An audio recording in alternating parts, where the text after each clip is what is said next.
A group of students is undergoing beast gene awakening, a brutal process that involves injecting a serum synthesized from raw monster DNA. The stronger a student's body, the more powerful the creature they can manifest. The moment the serum hits, the room fills with screams. Every single student breaks down from the transformation. Every one of them, except one. His name is Yehi, and he just sits there completely still like nothing's happening. The teacher writes him off, too weak to handle it. Body rejected the serum, but then a shockwave of raw energy detonates around him, hurling the other students across the room. Yehi has awakened, and whatever's inside him is vicious. Later, each student goes through a gene identification scan to find out what kind of beast they've inherited. When Yehi steps up, everyone's waiting to see something massive. The device picks up nothing. Laughter ripples through the hall. They figure his inner beast is so pathetically weak it doesn't even register. What nobody knows is that Yehi has quietly unlocked something almost unheard of: the ability to awaken multiple beast forms, something no one has ever seen before. His system flags him as someone with the potential to become the king of monsters. Yehi requested a leave of absence to study at home, intending to return stronger. The teacher, however, showed no confidence in the boy and advised him to prepare to repeat the year. The boy insisted, explaining that he had awakened a powerful bloodline and promised to do his utmost. Faced with his determination, the teacher finally granted permission. With the leave in hand, Yehi began to map out his evolution plans. He had a sum of money, obtained from selling his house after his parents' death, and his monster, Demora, had many skill points to distribute. He deduced that these extra points came from the serum he had used, so he decided to invest all his money in the substance, considering it a more efficient path to evolution than exhaustive training. Upon arriving at the warrior's center, Yehi was surprised by the sheer number of people who had awakened their own monsters. One of Demora's abilities was the perception of these creatures' auras, and he could feel the presence of them all. Suddenly, a fury originating from his monster began to swell within him, but he was brought back to reality by a touch on his shoulder. It was a girl with remarkable charisma, to whom Yehi revealed his interest in buying the serum. The girl found the request strange, seeing as he was a novice, and warned him about the possible side effects. Yehi was even more surprised, almost fainting when he learned the beginner's vial cost 400,000. Even so, he asked if there was any way to get a discount. In response, the girl gave him her contact information, making the boy very happy. He spent all his money, buying and using a large amount of serum. Feeling strong enough, he decided it was time to explore a secret realm, a type of dimension filled with monsters and classified by ranks from E to S. He headed to an E-rank secret realm, which was completely empty as it had already been extensively explored. Standing before the dimensional rift, he felt that this was the first step toward achieving his ultimate goal. As soon as he jumped into the portal while walking, he was attacked by a rabbit with sharp fangs. He eliminated the creature effortlessly and discovered it was worth about 1,000 wan. Unsatisfied, Yehi decided to look for rank 2 beasts, which would be a greater challenge. It wasn't long before a worm appeared in front of him, exactly what he needed to test his new strength. Yehi used his skills to confront the creature, which fired fangs at him. He dodged quickly, but was annoyed to find the attack had torn his expensive jacket. He then realized he couldn't use his full power due to the lack of training in the body he now inhabited. To compensate, he decided to cheat, activating the demonic emperor's bloodline through the Demora. With his amplified strength, he attacked the worm without hesitation and defeated it completely. After the battle, Yehi noticed his sword had been destroyed by the creature's poison, and he felt an intense hunger from expending so much energy on a level 2 monster. Suddenly, a delicious scent caught his attention. The reward was a green magic core that exuded an alluring fragrance. Impulsively, he ate the core and felt his compatibility with the Demora increase. He was shocked to realize that the cores were far more effective at increasing his power than the expensive potions he had bought. Regretting the wasted money, Yehi decided to spend the rest of the night hunting as many monsters as he could. The next day, he left the rift with enhanced compatibility and a few cores to sell, which left the receptionist impressed by the number of rewards the rookie had collected. Sometime later, a group was preparing to explore a rank D rift, but one of the adventurers had been injured. Yehi seized the opportunity to get some extra work and introduced himself as Pasla, using a fake identity since he was underage and couldn't officially participate in missions of that level. The group's leader accepted but instructed him to just observe, stating that the best way to help would be to not get in the way. Thus, the group set off in search of the bloody jade flower, located in an oasis protected by rank 2 monsters. Along the way, they were attacked by demonic rats, but one of the adventurers, named Hood, quickly eliminated the creatures with his daggers, leaving Yehi impressed by his skill. They proceeded on foot, and the leader explained that the noise of an engine could attract the oasis's monsters. Next, he assigned tasks to each team member and reinforced to Yehi that he should remain silent and not interfere. To initiate the plan, a grenade was thrown to lure out the first sand dragon. However, the explosion not only attracted the monster, but also caught the attention of a bald, threatening-looking man. Captain Lin defeated the dragon, but a claw immediately lunged at him. Without hesitation, Yehi eliminated the new beast, leaving the other adventurers speechless at his skill battle and earning the group's trust. After the fight, they collected the dragon's soul essence, which looked like a mango pit. As the captain celebrated the reward and the flower's capture,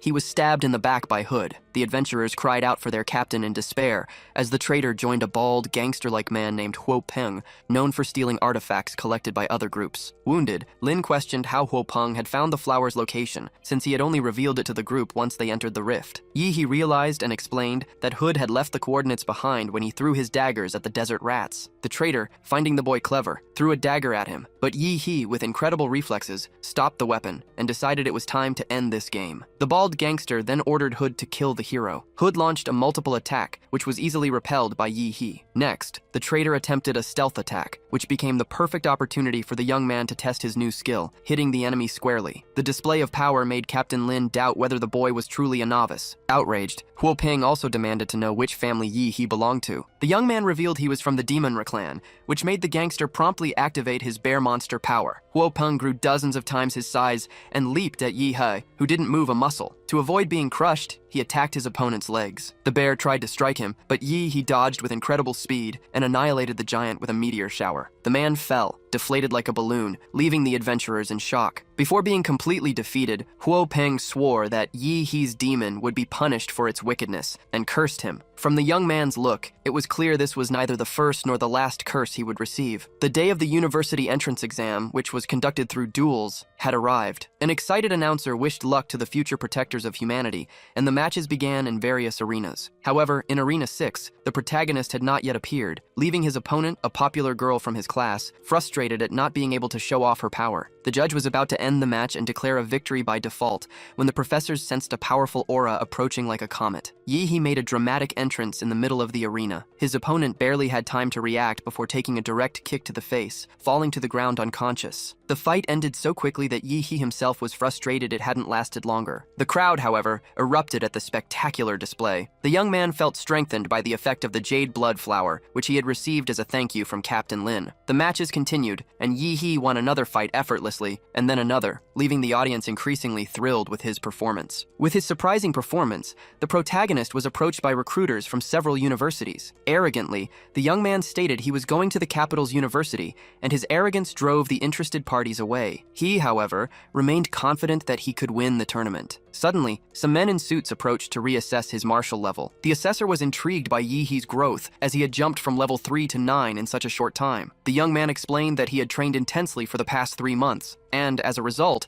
had managed to break through his genetic lock. The men were petrified by the revelation, and left in a hurry to report the incident. Seeing their reaction, Yi He thought that perhaps he had said too much. While many parents were sending messages of support to their children, he had no one to support him, feeling lonely. Far away, however, his teacher was cheering with all his might in front of the television. In the qualifiers, Yi He would face Luo Xuan, a level 8 opponent with a bestial lineage, considered by many to be a formidable adversary. The fight began with Luo advancing with his claws, but Yi He very calmly parried the blow with his hand. He noted that the impact was far weaker than Huo Peng's attacks in the desert. Without mercy, he crushed Luo Xuan's hand and then delivered a devastating blow that sent his opponent sinking into the arena floor. Yi He then concluded that no one there was a match for him. The excited crowd shared Yi He's sense of superiority as he watched Luo Xuan being carried out of the arena. Meanwhile, at the capital's university, scouts were already pulling up the fighters' complete file. In another arena, however, an intense fight was unfolding between Kai Shaoling, known as the Queen and number 2 of Anqing School, and Liu Qingzhu, the untouchable flower and number 1 of the same institution. The blonde competitor advanced mercilessly, but the brunette blocked the attack with her magic. She suddenly trapped Xiaoling's hand,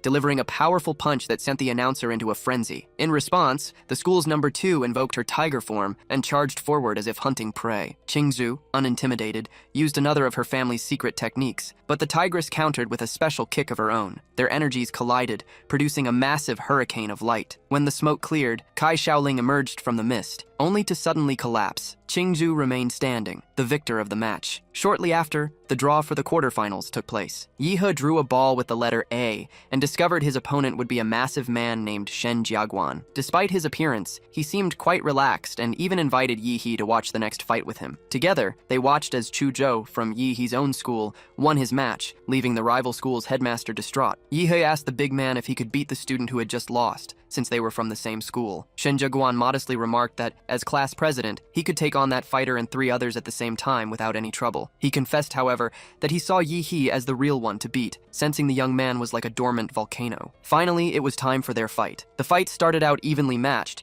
but after his nose began to bleed, Shen created a nuclear radiation shield, surprising Yi with its sheer power. The larger fighter then invoked an ancestral power that blended the forms of a snake and a deer, a combination so unusual that Yi briefly pondered its strangeness before being hit for the first time in the entire tournament. Shen attacked again, this time with the spirit of the bear. As he blocked the blow, Yi realized this fight would be much harder than he had imagined. He was then caught in a rear naked choke that nearly crushed him. However, Shen seemed to be just toying with him, as he threw his opponent and pursued him like a cat hunting its prey, finishing with an attack called the Eagle's Dive, from which Yi had no chance to defend himself. The medics were already preparing to enter the arena when Shen felt an absurd aura of power coming from behind him. For the first time, Yi had assumed the form closest to the Demora, which frightened the big guy, as he knew this ability was the entry requirement for the capital's academy. The director was incredulous at the immense amount of nuclear radiation emanating from the protagonist in his beast form. This display of power, however, worried the examiners, since the arena had specific safeguards against energy leaks. Oblivious to the danger, the crowd celebrated Yi's strength. Shen felt blood run from his own nose and decided to prepare a combination attack, using the power of several animals. Yi, in turn, waited for his adversary to approach and counterattacked with full force, nearly tearing off the giant opponent's arm. Fueled by the rage of his transformation, the protagonist decided it was time to strike back. Yi lunged with his claws but was caught off guard by Shen's block. When the brute got on his back, he nearly crushed him again. The protagonist focused all his strength, but before he could deliver the blow, he was stunned by Shen Jiaguan's surrender. The unexpected surrender left Yi frustrated, as he couldn't unleash his full power, and he ended up reverting to his original form. The crowd went wild with another of his victories and showed Shen no mercy, quickly creating memes of his surrender to share on messaging apps. While the hero's performance went viral on social media, the director of Shen's academy was furious with the defeat. However, the brute approached the director and warned him to calm down, threatening to turn him into ground meat. Faced with the threat, the older man immediately settled down. With that, the semifinals were set, featuring 3 students from Ancheng, which made the director of the other school very proud. In the draw for the first match, Yi was slated to face the powerful Liu Qingju. The audience was thrilled, as both fighters possessed an enviable beast-like aura. With the arena set for the clash, they presented themselves before the referee, who started the duel. As his first move, Yi released a gas so foul it almost made the girl pass out from the smell. The smoke, however, did not dissipate and lingered around the protagonist. Despite this, Liu Qingju readied herself for combat. The audience complained about the amount of smoke, while the announcer tried to entertain them. In truth, Yi had created the situation to buy time and think of a strategy, as he knew Liu was more powerful, and any misstep would result in his defeat. So, he decided to attack first. The fighter tried to block the strike, but was caught off guard by her opponent's sudden change in movement and had to dodge quickly. However, Yi was relentless, forcing the girl to retreat as best she could, which made the Demora within him grow ever more furious. Liu was surprised by the sheer number of Yi's attacks, as he showed no sign of fatigue. Faced with this, she decided to use her lineage's secret techniques and awakened immense wings, revealing her magical beast for the first time, the Nether Bird. Then, she warned Yi that she wouldn't be responsible for her beast's power. The warning pleased the boy, as this meant he could also use the full power of his own beast. This time, it was Liu who tried to catch Yi off guard, but he quickly counterattacked. When their strikes collided, the audience felt the incredible force of the impact. The smoke finally dissipated, revealing a petrified Liu Qingju. She was in shock, as Yi's fury and power seemed to have tripled. Yi focused all his energy into the spikes on his back and suddenly expelled it from his mouth using the atomic energy beam technique. The attack surged forward, sweeping away everything in its path, and Liu Qingju's only option was to protect herself with a deflection of feathers. Even so, the effect was catastrophic, scattering beams across the arena toward the audience. The energy beams were repelled by Huang Qing, the mayor of An, who seized the moment to declare that those present would witness the birth of the strongest champion the city had ever seen. Meanwhile, in the arena, Liu Qingju was reeling from the attack, in disbelief that her block had been shattered. Before she could even think of giving up, the girl had a vision of her ancestors speaking to her. Her mother, dressed in black, insisted that her daughter should put on a crop top and fight back. However, Yi He was a very powerful opponent, so the girl decided to go for an all-or-nothing attack. This time, however, Yi He didn't dodge. Liu was confused until he stared at her with a demonic gaze and fearlessly unleashed his own blow, demanding that she fight for real. The girl could only hide her face, indignant, for she had never taken such a beating in her life. Finally, Liu Qingju unleashed all her fury. Yi He was pleased to see the fighter truly awaken, and she then decided she would reveal her true inner beast to win the battle. Yi He did the same and charged at his opponent, who, to show she meant business, created a tornado and then unleashed a powerful scream she called an atomic breath. However, Yi He blocked the attack and began to focus energy into the spikes on his back. The two then unleashed their ultimate powers once more, leaving the judging panel worried about the outcome of the impact. The sinister mayor stepped in again, creating walls to absorb the energy. Suddenly, the barrier cracked, and the audience was surprised to realize that if it weren't for that protection, they all would have been hit. The man, for his part, admitted to himself that he hadn't expected such strong candidates that year. After the clash of powers, Liu Qingju was at her limit, while Yi He seemed unscathed before the girl, who claimed she didn't wish to fight him. Yi He crouched down and replied that he didn't believe a word of it. Liu hesitated, but deep down, she truly wanted to defeat him. Then, Yi He placed his hand on her shoulder and released a powerful surge of energy, which absorbed all the radiation imbued in Liu Qingju's body. He confessed that she was the strongest opponent he had ever faced and hoped that in their next encounter, she would give it her all. And so, the protagonist was declared the winner of the first semi-final. The final duel would be decided between Yi He and Chuzhou, who were from the same school. To start the fight, Chuzhou drew an energy sword, while Yi He simply smiled and casually invited him to attack. Chuzhou took the initiative, but his opponent didn't move a muscle to block. Instead, he unleashed an atomic punch that destroyed all the clones he had projected. Realizing his chances were slim, Chuzhou invoked his ice technique in an attempt to tire Yi He out. An iceberg advanced across the entire arena, freezing the protagonist. However, the ice soon began to melt, and Chuzhou was outraged at how easily Yi He broke free from it. Faced with this, he decided to use his most dangerous technique. The clash resulted in a minor injury to Yi He's hand, while Chuzhou's sword was completely shattered. Without hesitation, his opponent forfeited the match. The crowd went wild, cheering for the winner. Yi He's image spread throughout the city, establishing him as the strongest winner in the history of the entrance exam. In the middle of the arena, the announcer congratulated the protagonist,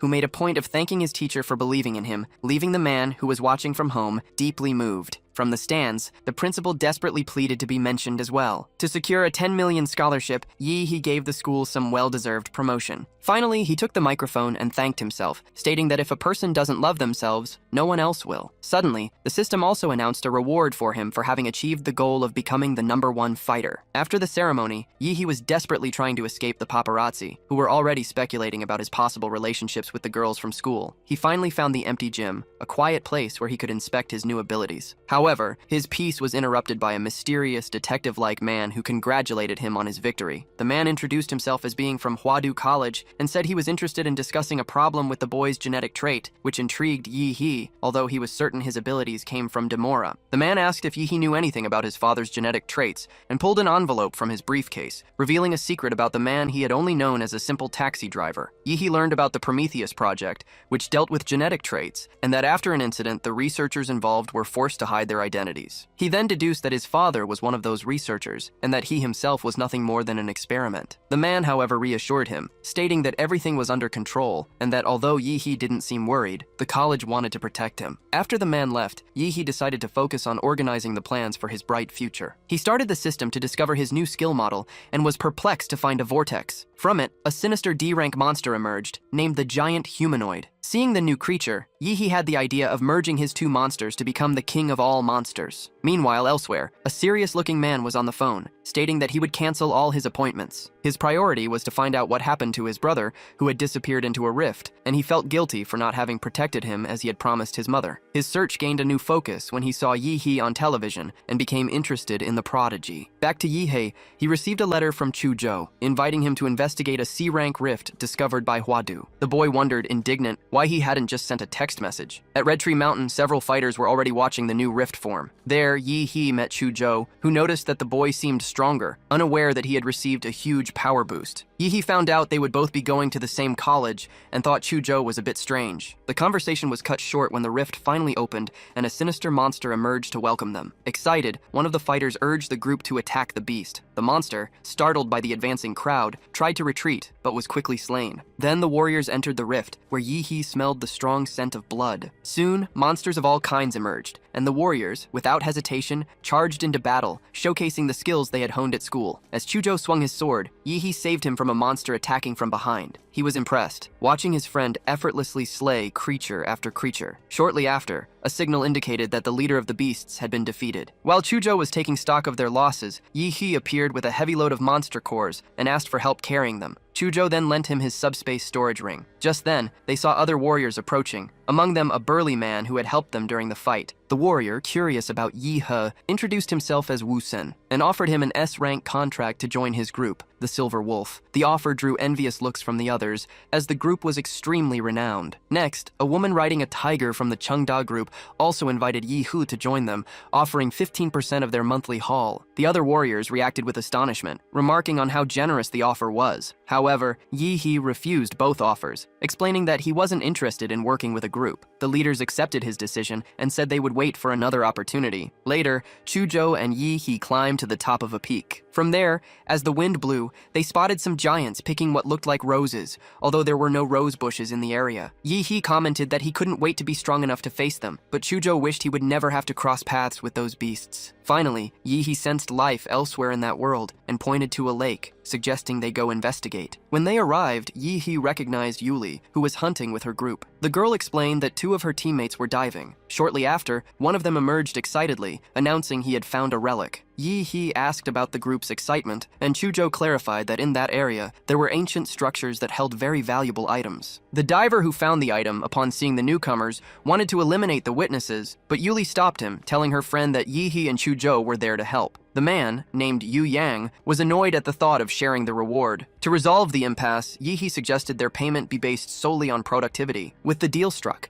the group set off to explore the submerged ruins. Once underwater, a suspicious Yu Yang noticed that his other friend was not waiting for him at the agreed-upon spot. He tried to contact him by radio, but got no response, which made the group hesitant to continue. Even so, Yu Yang stated he wouldn't give up on collecting the relics, and they all decided to press on through the cave. Noticing strange footprints, Chuzhou had a bad feeling. He whispered that he smelled a trap and suggested they turn back, but he was curious to see what would happen. They moved forward and reached a place filled with the cores of dead monsters, entangled in sinister plants. Suddenly, they spotted the other diver, Li Wei, also trapped and being devoured by the vines. Yuli was frightened by the scene, while Yu Yang despaired upon realizing the relics had vanished. Suddenly, Yu Yang began to mutate, and several roots sprouted from his head. A beam of light cut through the darkness. It was Yi who quickly eliminated the monster that had possessed Yu Yang. He was surprised by the creature's intelligence, using its victims as bait to lure more prey to its lair. To make matters worse, their way back was blocked. While Yuli looked terrified,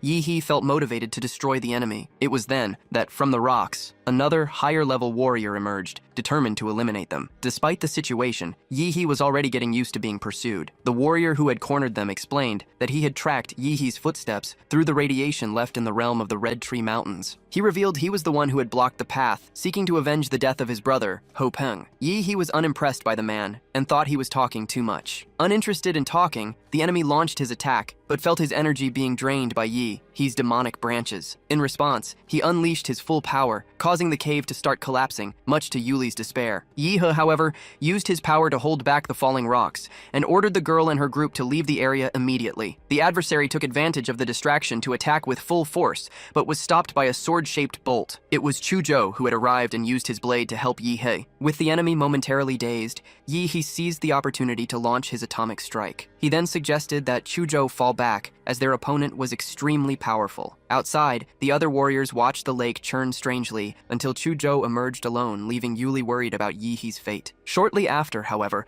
a giant humanoid monster rose from the water and annihilated the enemy with nuclear energy. When the smoke cleared, Yi reappeared in his normal form and asked for some clothes so as not to frighten the others. With the situation resolved, Yi explained that the enemy had used a plasma bomb, and Chuzhou commented that such weaponry was forbidden. The boy also swore he had seen a giant, but Yi insisted it was just his friend's imagination and told him to forget about it, as he didn't want to reveal his second monster model. Yuli said her goodbyes, thanking Yi for his help, and he decided he would go hunt more monsters. Later, the pair went to the entrance of the Red Tree Mountain realm, but were astonished to find the place had turned into a trading town. Upon reaching an exchange counter, Yi-hee nearly destroyed it with his heavy bag of items. When he started taking out all the items he had stored in Chuzhou's subspace ring, the receptionist nearly fell out of her chair at the sheer amount of materials. Yi-hee simply asked her to calculate the value quickly, as he had a lot of medicine to buy. The staff at the core appraisal center was impressed by the rarity of the items. Yi-hee didn't mind selling them, as the white and green magic cores had no effect on him, but he made sure to keep the ones he considered important for future use. With that, he left the place with a lot of money and quite satisfied. However, his contentment was cut short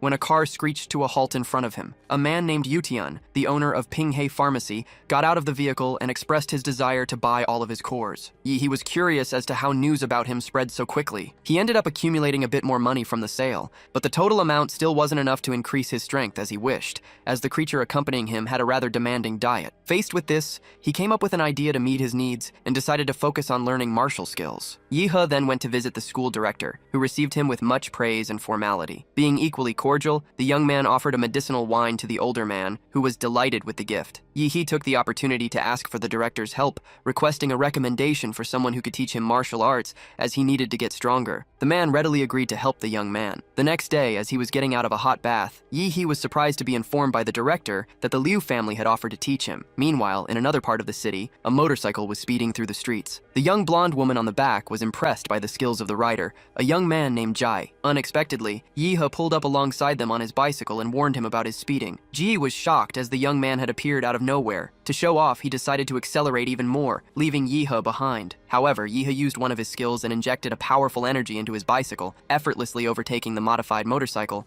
while Jai and his companion watched, jaws agape, as the young man disappeared into the distance. Upon arriving at the Liu family mansion, Yi-hee sensed the presence of very powerful beings on the premises. When he entered the house, a slightly embarrassed young woman named Qingju greeted him and guided him to the great hall. There stood Qin Lan, Liu's mother, who, with a commanding presence, welcomed the newcomer. Yi-hee was impressed and mentally agreed with an old saying by Minister Cao Cao about the woman's beauty. After her defeat in battle, Liu tried to justify herself to her powerful mother, Qin Lan. However, her mother understood the reason for her daughter's defeat after watching a video of the fight. Even so, she reminded the girl that with such a weak younger brother, Liu was the only one who could carry on the family's legacy. Qin Lan then pressured her daughter to use her beauty to find a good match and marry someone who could preserve that heritage. To Liu's surprise, the chosen one was Yi-hee. On the day of his visit, Yi-hee had brought a gift to make a good impression on his hostess. Being direct, Qin Lan informed him that her daughter would be in charge of teaching him. Yi-hee was a little surprised, as the offer seemed too good to be true. However, the mother explained that there were 3 supreme martial arts, and that learning them would depend solely on his effort. Yi-hee consented, showing his gratitude, and Qin Lan liked how the young man showed his commitment to the family. The way they looked at each other suggested there was a spark between them. As they headed to the first day of training,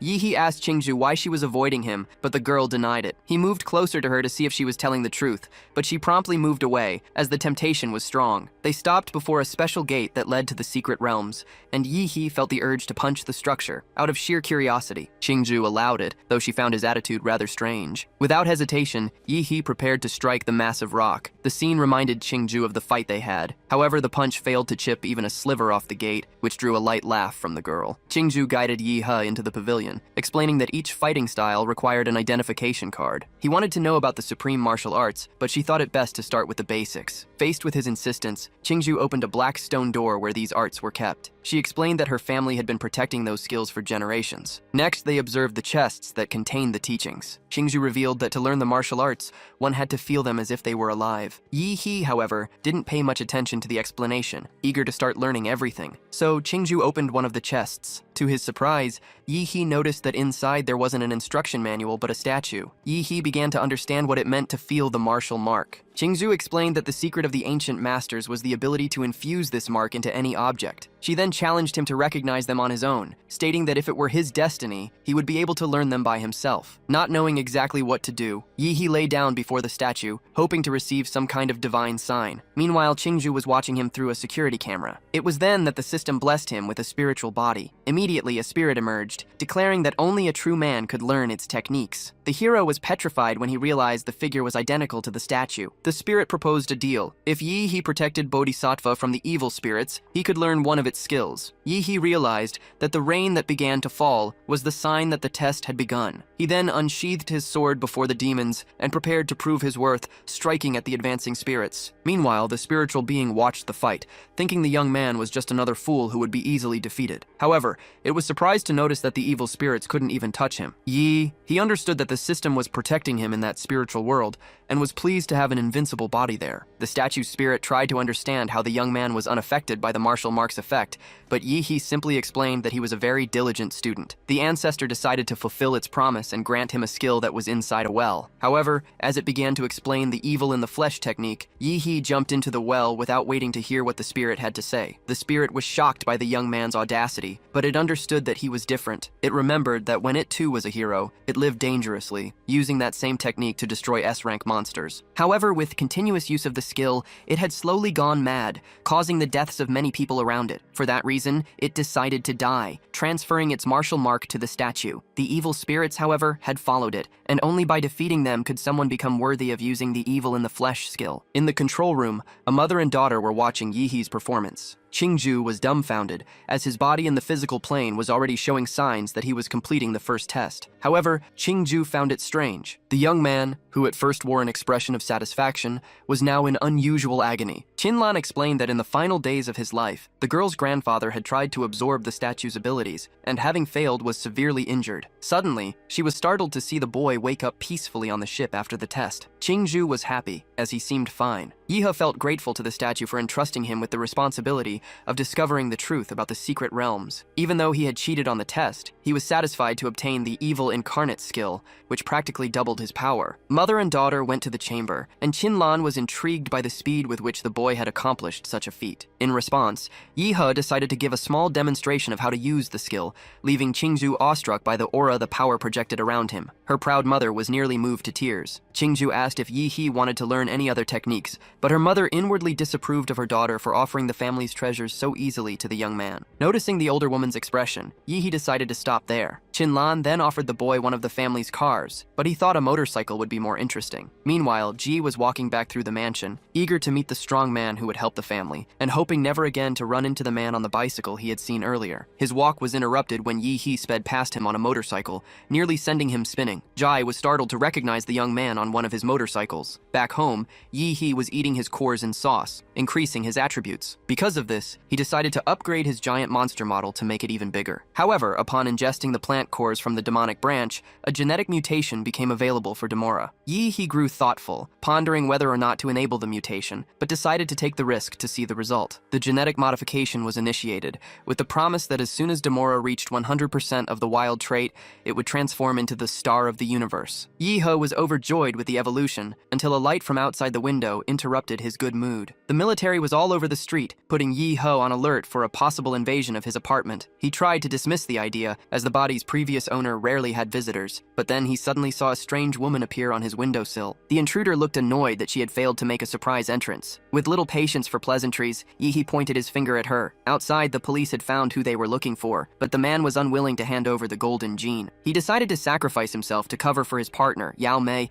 but she ended up falling beside him, looking like a comet. Her companion Zhou Yi thought she was so burned she looked like a piece of charcoal. Even so, the woman reported that she had already completed her mission. Then they set off a smoke bomb and fled through the sewer. Just when the pair thought they had escaped, Yi-He appeared, demanding to know why his home had been invaded. Zhou Yi was outraged that they had been discovered. Meanwhile, Yi-He scanned his enemies' auras and, eager to test his new ability, attacked them. The man had no time to defend himself, and the armored woman's eyes widened at Yi-He's technique. In response, her partner transformed into a rhinoceros and, in a show of strength, charged forward to gore him. Yi-He was starting to enjoy the situation when the woman tried to attack him from behind. He repelled her with a flick of impressive force and told her to leave. Frustrated by his partner's failure, Zhou Yi became furious and charged at Yi-He with everything he had. As he counterattacked, Yi-He didn't expect the enemy's defense to have increased so much. With that, the rhinoceros monster felt ready to finish him off. However, Yi-He had escaped the monster's line of sight and suddenly reappeared, transformed into an imposing creature that brutally overpowered the rhinoceros. The sight made Yao Mei regret confronting him, but she didn't back down. Using a molecular wire, she wrapped it around the giant's neck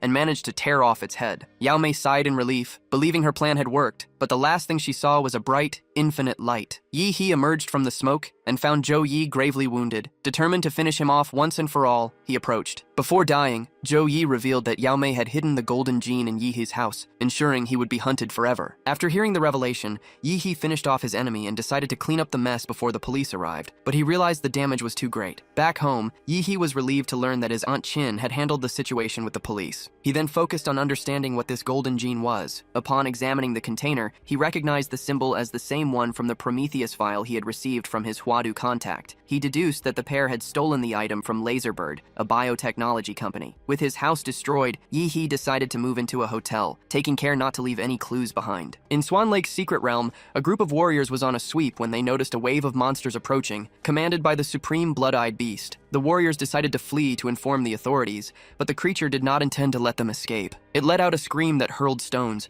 crushing the men before they could finish their distress call over the radio. The beast then sent all its monsters toward the rift. When the news reached the population, they fell into despair, and the military rushed to the scene as quickly as they could. Meanwhile, the authorities summoned all available warriors to the battle. Worried, the mayor wished that Huadu would send a master to assist them. However, the organization in the neighboring city was also under attack by S-rank monsters. Therefore, An's politician could only rely on his own forces to protect the territory. Yi He was training with Chuzhou when they both received the alert. The pair then decided to join the defense. Meanwhile, Lu Qingzhu was forbidden from joining the battle by her mother, who cared more about the family's legacy. Frustrated and indignant, the girl left the room. Qin Lan then ordered her housekeeper to prepare the family's evacuation to another city. She also instructed the housekeeper to send a message to Yi He, believing the time had come to test the young man's loyalty. On that day, even the veteran warriors gathered in the secret realm to defend their city. With strength and determination, they guided the younger ones against the enemies. Meanwhile, the armed forces positioned themselves strategically at the entrance of the rift, and the mayor held on to the hope that his men would return alive. The situation changed when a heavily wounded warrior returned, carrying a flash drive that contained all the information from the battle. He warned the people to be careful, but immediately after, a rock was hurled through the rift toward the city, damaging one of the buildings. As it crumbled, the structure sent debris falling onto the explosive mines placed by the government, which triggered a massive explosion. In response, the mayor ordered them to fire at the portal and watched with curiosity as the beast used war strategies. Then came another shower of rocks and the battle raged both inside and outside the portal. Suddenly, the monsters began to pour out, and the soldiers proved to be no match for them in close quarters combat. The monster leader was certain that the humans would not hold out for long. A giant troll came through the portal and, in a devastating attack, began to wipe out the soldiers while being shot at. It was at that moment that Yi He arrived at the scene of the confrontation. Determined not to let the monsters destroy the city that had taken him in, he leaped onto the creatures, consumed by an uncontrollable rage. His school friends were already in the fight, giving it their all. Chuzhou felt a surge of pride seeing generations of warriors fighting together until a tank was hurled in his direction. However, he effortlessly split the vehicle in half with his sword. Young Xiaoling was stunned by the troll's sheer size as it swung its sledgehammer to crush the heroes, but its blow was blocked by the arrival of Yi He. The newcomer positioned himself over the monster's mouth and attacked, driven by the creature's unbearable breath. Seeing this, Luo Xin thought the beasts were fighting each other, but Chuzhou corrected her, explaining that the smaller one was the city's most promising young man and their greatest hope for victory. Then, Yi He ordered his friends to handle that sector and left to help other humans, until he identified the area with the highest concentration of beasts. Elsewhere in the battle, as their rifles proved ineffective, the soldiers charged with bayonets, but were stopped by the tusk of a mammoth-like monster. A soldier pleaded for a retreat, but the captain ordered them to press on, bravely cutting down a monster with his sword. It was then that everyone saw the spirits of Yi He's technique materialize in a terrifying display, voraciously enveloping the monsters as he attacked with other abilities from the Demora. On the other battlefronts, the warriors realized the monsters were trying to surround Yi He, so they decided to go to his aid, recognizing that he was the only one who could save the city of An. The protagonist was already wreaking havoc on the monsters, while the mayor was also doing his part with his walls. He knew, however, that the war would only end with the elimination of the leader. At one point, a monster managed to break through his defense, but it was easily struck down. However, a huge beast emerged from the portal. The mayor identified it as a high-level crocodile and concluded that the monster leader was on its way. He then faced the creature, unleashing his most potent powers, but was met with earthen spikes that destroyed several city blocks. Luckily, the mayor knew that species of monster well. Noticing the creature hadn't fully emerged from the portal yet, he decided to launch another quick attack. However, the animal was resilient and managed to adapt to the situation. Suddenly, the mayor found himself being stalked by bloodthirsty eyes and was caught by an ape-like creature hidden among the spikes. The monster, determined to wipe out humanity, smashed the mayor into the ground. But before it could deliver the final blow, the monster felt an explosion in its hand, for the mayor would not surrender so easily and had fired another special attack against the beast. However, the ape did not move, certain that humanity could never match its power. It ordered the mayor to bow, but was surprised to find that the man showed no fear. Then, the mayor pulled another trick from his sleeve, trapping the monster lord in rings of light. Outraged at having fallen into the trap, the ape refused to surrender. Even as the rings drained its energy, it swore that as soon as the mayor's power ran out, it would kill everyone without mercy. In response, the man revealed a star-shaped scar on his chest and pulled out his own heart, which contained a device designed to obliterate all enemies. The ape thought the mayor was just bluffing. However, Huang Qing, upon being elected, had promised to protect the city at any cost. Fulfilling his promise, he blew himself up, creating a fiery mushroom cloud in the midst of the battle. Both the soldiers and the warriors present acknowledged the mayor's sacrifice. Everyone watched the explosion as if they were at the funeral for the greatest hero of the city of An. The explosion had almost completely destroyed the monster, but what was left of the creature threatened to recover and return to kill them all. However, the battle was not yet over for Yi He. The protagonist prepared a nuclear attack with his giant mech, which left the opponent in a pitiful state. Then, Yi He's Damora attacked again, hurling the enemy several meters back. Despite the damage, the creature still had the strength to charge at the protagonist. Even torn to shreds, the powerful foe managed to damage Damora's fist. However, the monster realized it stood no chance and tried to flee. Determined to avenge the mayor's death, Yi He wouldn't let it escape and unleashed the Radiant Pulse, destroying the creature once and for all. Despite the previous blow, Yi He sensed the ape was still alive and camouflaged somewhere. A wave of regret washed over him for not arriving in time to help Mayor Huang Qing. Then, he spotted the creature's tracks on the ground and hit it with a blast of nuclear energy. However, the great ape still had the strength to conjure a sphere of fire, charging at him with all its remaining energy. Yi He blocked the strike and finally shattered the monster. A moment later, though, he felt something daze him. He noticed several hands emerging to carry the creature's body, and to his surprise, realized that hands were also beginning to sprout from his own joints. Realizing it was an enemy technique, Yi He raised his body temperature to over 1,000 degrees, beginning to incinerate the hands that held him. Meanwhile, the ape's body was already near the entrance of a rift when a bizarre head emerged to guide the hands, shielding them before Yi He's power could reach them. Faced with the scene, Yi He watched, wondering if that might be the true form of the ape lord. The monster's scream still had Yi He dazed, but he wasn't about to show any mercy after the havoc they had wreaked on the city. Gathering his power, he unleashed a devastating beam, and everyone around watched as both the monsters and the rift vanished completely. As paramedics began to tend to the wounded, Chuojo knew that with such heavy losses, this could hardly be called a victory. In the crater where the rift once was, Yi He was recovering and realized that, despite his monster's power, it was no match for a sovereign beast like the monkey. Faced with this realization, he decided he needed to gather as many cores as possible to fuse more monsters and achieve ultimate power. A month after the massacre, a statue of the mayor was erected in the city square. News circulated of numerous attacks taking place across the country, including the confirmed death of Fu Musheng, the kingdom's greatest martial artist. Genuinely worried, Yi He decided to ask his aunt, Qinlan, for help. The woman, who was resting peacefully, presumed he wanted access to the family's other Xuanhuang manuals, but the young man clarified that he only needed help collecting plant cores. Since those lord-level cores cost a fortune, Qinlan wanted to know what she would get in return. Yi He then promised to help Liu Qingju take the top spot at Huadu College. Still, Qinlan decided to test him, underestimating his ability. Aware of his importance to her, Yi He vowed that he would serve the Liu family forever should he fail in his promise. At such an offer, his aunt was so thrilled that she even lifted her foot and accepted the daring proposal. Yi He went to the hospital to visit the wounded warriors, but upon arriving, he was surrounded by a crowd trying to get close to him. At Chuzhou's bedside, he joked with his friend, who was so bandaged up he looked like a mummy. Luo-san was also in the same room, but Yi He didn't remember the young man he had fought in the tournament. Luo-san had lost a leg during the invasion, but was handling the situation well, which earned him Yi He's respect for his bravery. Suddenly, Yi He's cell phone rang. It was a call from Wang Tao, from the college admissions office. Before this, the school principal had been angry because Yi He had blocked the number of an important person from Huadu. Upon answering, Yi He was informed by Wang Tao that a train would come to pick him up in a few days. Chuzhou also received a call from the college, while Luo-san felt frustrated for not having secured a spot at a top-tier university. In the days that followed, Yi He continued to visit the battle site to train. The explosion had created a curtain of smoke that wouldn't dissipate, and training there significantly increased his compatibility with the abode. However, he had to stop his training, as the day to leave for college had arrived. At the station, Chuzhou was already waiting for the train when Yi He arrived, his appearance causing a stir among the people present. His friend noticed that he seemed to have grown even stronger. The train departed, leaving the city of An behind. During the journey, Yi He sized up the other passengers to gauge their power levels, concluding that only about 5 of them could face him in an initial confrontation. Unexpectedly, the college train became the target of unknown attacks. In the face of the attacks, the freshmen grew confused and worried, uncertain whether it was a test or a real threat. Yi He, who had been trying to rest and regenerate, decided to investigate. At that moment, the freshman Zhou Jingxian appeared, gravely injured, warning that the first cars had already been attacked. However, another student with a lion's mane of hair, named Yan Zhengxion, demanded more proof of the attack. Several other freshmen agreed with him and decided to follow him toward the front of the train. The injured student, who recognized Yi He, mentioned that Liu Qingju had asked him not to advance no matter the cost. Yi He was surprised by this information. The young man continued,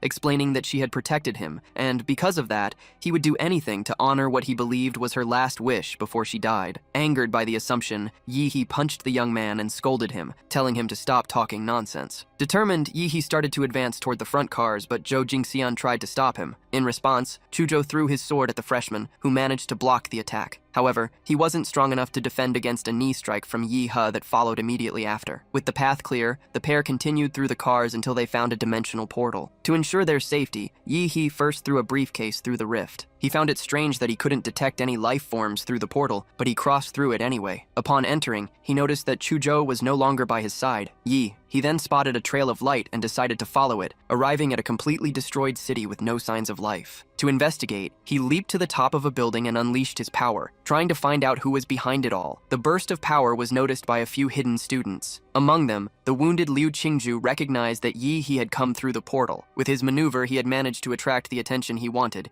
and soon a man wearing a pig mask approached from behind. Realizing it was a mask, Yi He lunged at the man and tried to blow up his face, but the enemy withstood the attack without moving. Instead, he pierced Yi He's abdomen with a machete. To the attacker's surprise, his target's regenerative ability was absurd. Taking advantage of the hesitation, Yi He forced the mask open and vomited nuclear energy directly into it, an attack the disguised man could not withstand. After his victory, he found a pendant inside the pig mask, confirming that this was all a test from Huadu. Immediately, the machete in his body dissolved. Suddenly, an arrow whizzed toward him, but Yi He shattered it with just a look. Immediately after, a new enemy revealed himself, firing several magic arrows that struck him head-on. However, the arrows were not enough to stop him, as he activated a monstrous armor. The release of power was so intense that it caused the building he was on to collapse. From a distance, the freshman watched the cloud of dust. Amidst the rubble, Yi He tried to locate his attacker and spotted a man who, this time, was wearing a rabbit mask, leading him to assume it was a Zodiac-themed attack. Despite its red eyes and cute appearance, the new adversary was anything but docile and charged forward, displaying to Yi He's surprise an advanced knowledge of Kung Fu. Just as the enemy was about to strike his face with a spear, a wall of ice suddenly rose up in front of him, blocking the blow. The rabbit found itself surrounded when Chuzhou appeared, ready to defeat it. The animal, however, dodged quickly and launched a spear strike against the swordsman. In no mood for games, Chu summoned his powerful creature, which left the rabbit paralyzed with fear. Moments before, the students were hopeless, even knowing that several high-level freshmen were hunting the masked enemies. The situation changed when the explosion that marked Yi He's arrival occurred. One of the students, nicknamed Lion's Mane, wondered who could have unleashed such power. But for the freshman Ouyang Ze, it was clear that the explosion hadn't been the enemy's doing. Still in the past, the freshmen counted the pendants they had already collected, considering that other seniors might have also gotten some. Faced with the difficulty of obtaining the item from the dragon-masked boss, Ouyang suggested to Yan Zhengxian that they steal the pendants from the other students. Back in the present, Yi He explained to Chuzhou about the zodiac pendants. The swordsman deduced they would need to hunt other masked figures to collect them. Yi He confirmed and added that since one of the enemies had hit him with an arrow, he could track it more easily. Following the plan, the duo found a trail from a recent fight. Suddenly, Yi He sensed a presence very close by. In a swift reaction, Chuzhou conjured ice spikes, which ended up revealing a girl who was hidden in stealth mode. Without hesitation, Chuzhou attacked the newly revealed girl. However, before the freshman, named Lan Yusi, could be hit, another boy protected her with a barrier of flames. His name was Xin Chen, and he liked to combine fire and smoke in his attacks. Yi He questioned why they had set up an ambush, but the pair replied that they were just hunting other masked individuals. Yi He, however, wasn't convinced by their explanation. In a swift move, he grabbed another girl who was camouflaged nearby, demanding an explanation. Lan Yusi was in disbelief to see that her strategy of using multiple bodies had been discovered. Faced with this, Xin decided to demonstrate his own stealth ability. He absurdly puffed up one of his cheeks and expelled a dense cloud of smoke, forcing Yi He to leap back. Taking advantage of the distraction, Lan attacked with her fan while Shin intensified the flames against the two, and they both boasted about their teamwork. However, Yi-hee was not intimidated. Clapping his hands together, he completely dispelled the smoke, much to the surprise of the flame-wielding boy. Then, Chuzhou moved forward and landed a right cross on Shin, showing him what a real impact felt like. The fan-wielding girl was paralyzed with fear,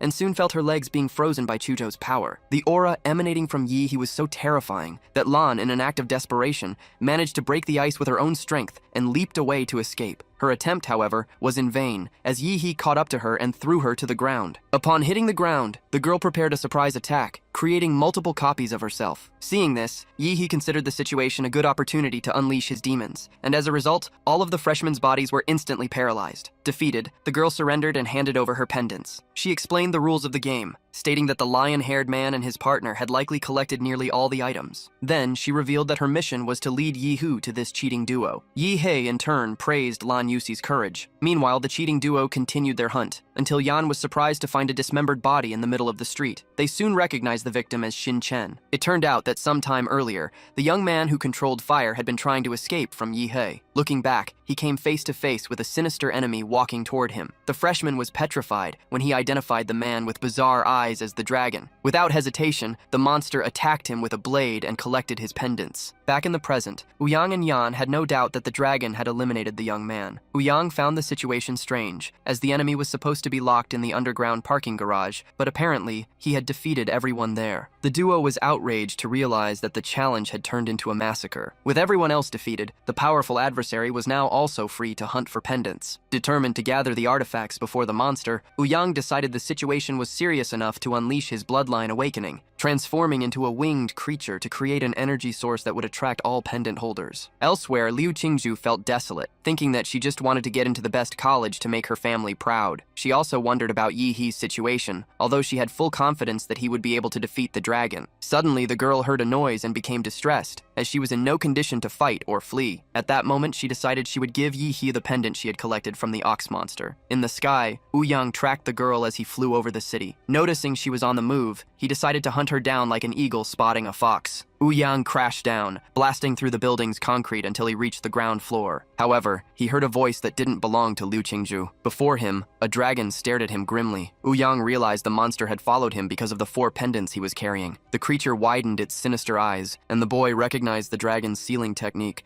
understanding that the only way out was to defeat it. However, he only had time to defend himself when the monster lunged fiercely with its blade. Meanwhile, elsewhere, Yan, the lion-maned warrior, was facing the heroes. Chuzhou decided to fight alone to test his own strength. Yan charged with feline fury, while Chuzhou prepared an ice counterattack. The two were locked in a balanced fight, activating their lineage monsters, while Yi-hee watched the battle from a distance, somewhat bored. The fight continued until Yan received a distress signal from Ouyang, and, distracted, was nearly wounded by Chuzhou's blade. He then decided to break off the confrontation to save his friend. Yi-he, however, did not accept Yan's withdrawal and landed a blow that sent the big man flying about 5 meters. Furious at the surprise attack, Yan went all out against Yi-he, but a few minutes later he was already sprawled on the ground, completely knocked out. Yi-he took a liking to Yan's sword and decided he would borrow it, making a few adjustments to the blade to suit his own style. Searching Yan's spatial ring, Chuzhou found no pendants from the masked ones, but he did find something interesting. It was another type of pendant, which emitted an oscillating signal. Ouyang was utterly spent, convinced he had given his all to strike the dragon with his sealing nail. Yet, even at the cost of his own arm, he had come just short of reaching the enemy's heart. Facing the monster's maw, he accepted his defeat to Shenlong, and felt the creature's blade plunge into his chest. Meanwhile, Liu continued her desperate struggle to reach the terrace, knowing she would be Shenlong's next prey. Her only hope was that Yi-hee would arrive in time to rescue her. She tried to release the energy of her ghost bird bloodline, but collapsed to the ground, too weak to continue. It was then she saw the dragon closing in, and her only thought was to send another signal, this time to protect Yi-hee. However, the monster's murderous eyes flashed again, triggering an explosion on the terrace. Liu could only watch as the beast's blade surged toward her. At that moment, Yi-ho appeared, fulfilling a promise made to Lady Qin-lan,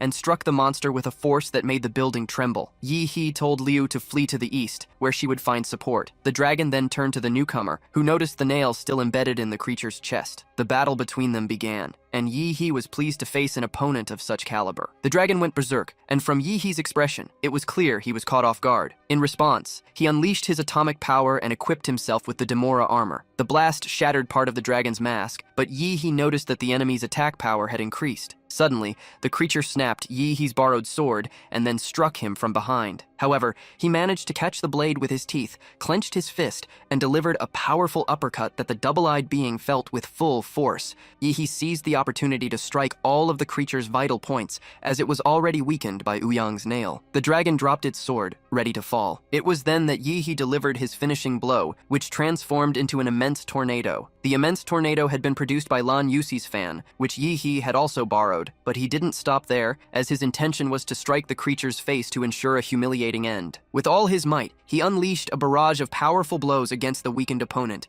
who ended up practically embedded in the wall. Even so, the dragon declared its will to kill. Faced with this, Yi-Hee finished off the creature and took the dragon pendant for himself. While Yan was still processing the loss of his friend, Yi-Hee and the others respected his moment of mourning. The protagonist then took the ox pendant that Liu had acquired and arranged all the artifacts in zodiacal order. He was puzzled, as nothing happened. It was then that Yan explained that the dragon pendant wasn't necessary, as its sole function was to destroy the bearers of the other pendants. With this information, Yi-Hee removed the pendant, and the magic finally manifested. A large, smoky portal opened in the sky, revealing an immense yellow eye that sucked him in before he had any chance to defend himself. Suddenly, all the students awoke on the Wadu train, in disbelief that they were still alive. A voice announced that it had all been just a test. The voice announced that first place went to the trio who had managed to gather the 12 zodiac pendants. However, the grand prize, to be awarded upon enrollment, was given to Yi-He for his exceptional performance, causing a murmur among the other students. As a reward, Yi-Hee won a new draw for a model monster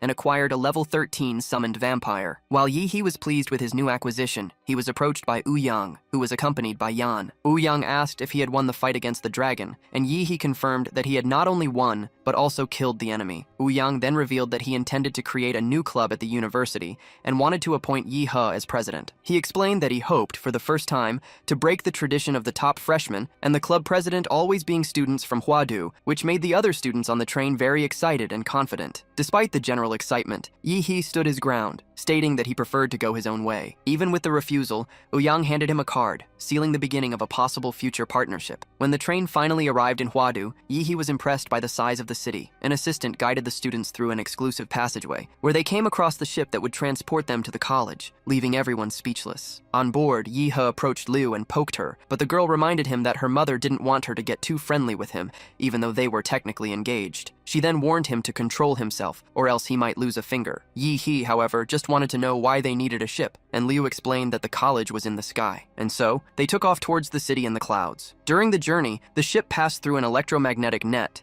and Yi-Hee realized its function was to keep demonic beasts away. Upon disembarking, the students were taken to their dormitories in a kind of elevator. Yi-Hee liked the size of his new room and enthusiastically explored each luxurious room. Soon after, he used his phone to buy some upgrade items for his vampire, and a drone quickly delivered his order. After ingesting the cores, he began to feel the changes in his body. He noticed that his fangs had grown, and upon seeing his claws were also larger, he decided to run a test, striking his own body. Concluding that his regeneration was even faster, the boy entered the training room and raised the Cosmo of his heart. Then, he projected the vampiric form in front of him and ordered it to attack him with full force. The creature, which manifested in a dual form with roses, threw the first punch. Yi-He crossed his arms to block, but the blow was so powerful that it broke the bones in his hands and sent him flying several meters back. Unsatisfied, he decided to use his time-stopping power. During the ability's 5-second duration, he felt the weight of gravity on his body become so intense that it even burst the pores on his face. Still, the boy wanted more. The next day, Yi-Hee noticed the sun was bothering his eyes a little while Chuzhou showed him the curriculum,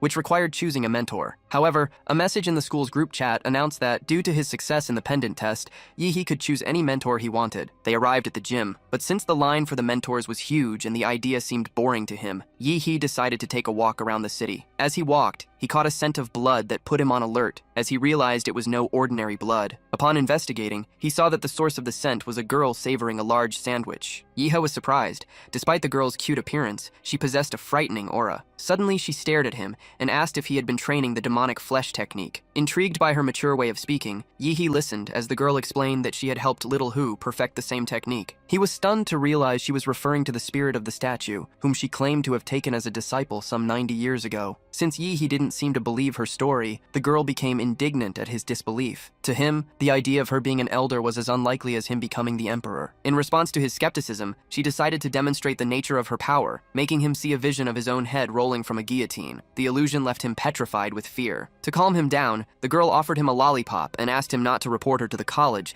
explaining that she only had 2 hours a day to enjoy the physical world. Yihe then wanted to know who she was. In a gentler tone, she introduced herself as Gong Kei, an extremely powerful master who, according to her, had made the college president cry when they were children. Recognizing her overwhelming power, Yihe knelt before her. He told her he had wandered for years in search of his true master and humbly offered to be her disciple, which made her blush a little. Meanwhile, in the gymnasium, the 5 college directors were being watched with admiration by the freshmen, who hoped to have them as mentors. In truth, the higher-ups were there to meet Yihe, the only student to score full marks in every category of the pendant test. They didn't know that the test's dragon boss was an artificial intelligence based on a national-level warrior named Fu Hongsheng, whose record had been unbroken for 100 years. The director's expectation was for Yihe to become a grandmaster. Their hope was shattered when one of the agents reported that Yihe had asked to become the disciple of Gong Kei, the former professor of the Imperial University and current special agent. The news left the directors terrified. At the same time, Yihe insisted on following the girl,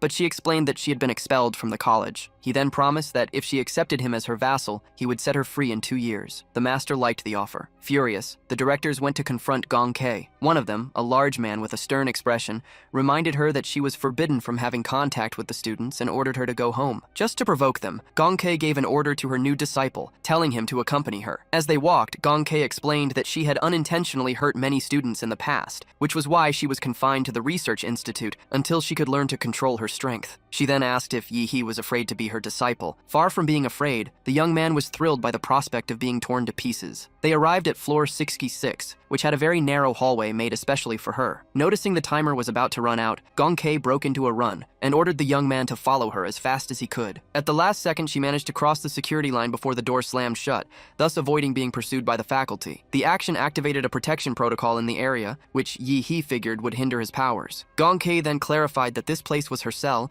and showed him the 3-story house, equipped with the best of everything. Meanwhile, President Shi Jingwen was calming the directors, defending Yihe's decision. He argued that their mission was to train someone capable of protecting humanity, and for that reason, they should allow the young man to train with her. On his monitor, the president was tracking the odds of Yihe surviving his time with Gong Kei, but he considered that the boy should be prepared to die, and that staying with her would be excellent training. His wish was for the new generation of warriors to be ready for the new world as soon as possible. Back in the cell, Yihe began to train with his new master, who wanted to assess his power level. She started with a stretch, and as soon as Yihe took his combat stance, she attacked his vital points directly to demonstrate the intensity of her methods. In response, Yihe activated his monstrous lineage. However, Gong Ke simply dodged the attack and completely enveloped his armor, causing him excruciating pain. After his master's strike, Yihe returned to his normal form, which made Gong Kei feel alive again as she got to taste a little blood. In response, Yihe decided to go all out, revealing a new type of monster. The display of power made Gong Ke even prouder of her disciple, and she decided to take the fight seriously. Gong Kei attacked the humanoid monster, which Yihe promptly enhanced into an armored form. Unfazed, she tore through the armor as if it were paper, much to her disciple's astonishment. When his master leaped onto the giant, Yihe activated the armor's spikes for protection, but she surprised him by creating an illusion to chain him. Inside the illusion, he found himself once again about to be executed by a guillotine. The blade fell swiftly, but before his head could be severed, he shouted the words, "Zawarudo." At his shout, his vampiric form manifested, and Yihe understood that only with sheer willpower could he escape that illusory world. He then summoned several meteors that gradually shattered the parallel reality. When it was over, Yihe found himself lying on the ground, his armor gone, under his master's gaze. Still somewhat dazed, Yihe asked if Gong Kei had cheated. His master stated she had won the battle fairly, admitting only that she might have used a little too much force. However, Yihe could tell she wasn't being entirely honest. At this, she apologized and, crying, promised she would go easier on him next time. Yihe reassured the girl, telling her he was honored to serve her. Sensing her disciple's level, Gong Kei asked what he would like to learn. Yihe expressed his desire to become a martial artist and to understand how the master had managed to cut through his transformed arm. Gong Kei explained that it required a lot of repetition and training to find the line of execution, a line that ran through the body of any being, whether human or beast. This led Yihe to conclude that the master's cut, unlike the dragon's attack, was not based on strength, but on the ability to follow this thread, much like a butcher. However, Gong Kei suggested that her disciple learn one thing at a time to truly master his techniques. She explained that a martial artist, unlike an apprentice, possessed the knowledge of internal visualization, which allowed them to see an opponent's internal weak points. Therefore, the first step was to develop a mind stronger than the body. Yi liked his master's teaching style,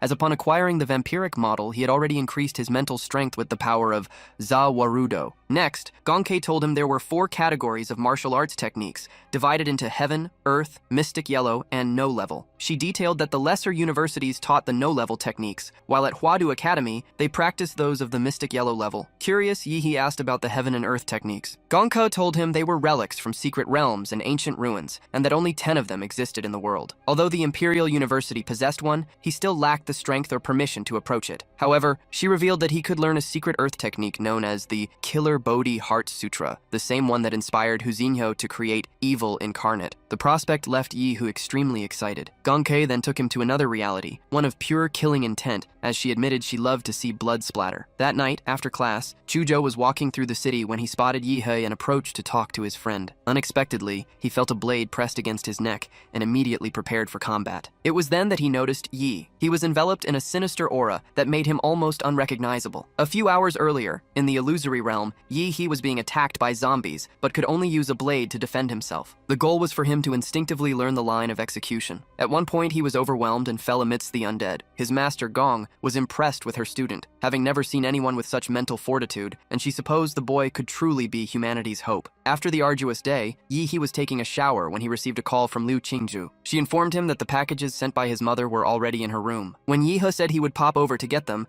Liu blushed and replied that she thought it would be better to send the packages by drone. The two talked about their mentors, but Yi preferred not to speak about his master and pretended there was interference on the line to end the conversation. Midway through the school year, Ouyang had managed to gather a good number of students into the Dragon's Blood Society. However, the group was not well received by the Huadu students, especially by the freshman Xiang Jianhui, who was the most famous in the country. Meanwhile, Yi had disappeared from the spotlight for 3 months, remaining steadfast in his training in the Research Institute's basement. There, he was literally stomped on by his master, a method that helped inject the necessary energy to stabilize his martial artist level. Even with the full weight of that energetic impression, Yi endured and dedicated himself intensely to calisthenics. At a certain point, there was an explosion, and he noticed that his muscles had been renewed, leaving his master enthusiastic about his enhanced physique. After 3 months of training, Yi decided it was time to leave. Gong Kei cried, already missing her student, who promised to return soon to continue his training. Back in the city, Yi walked, feeling the impact of his confinement, but he had a goal in mind. At Huadu,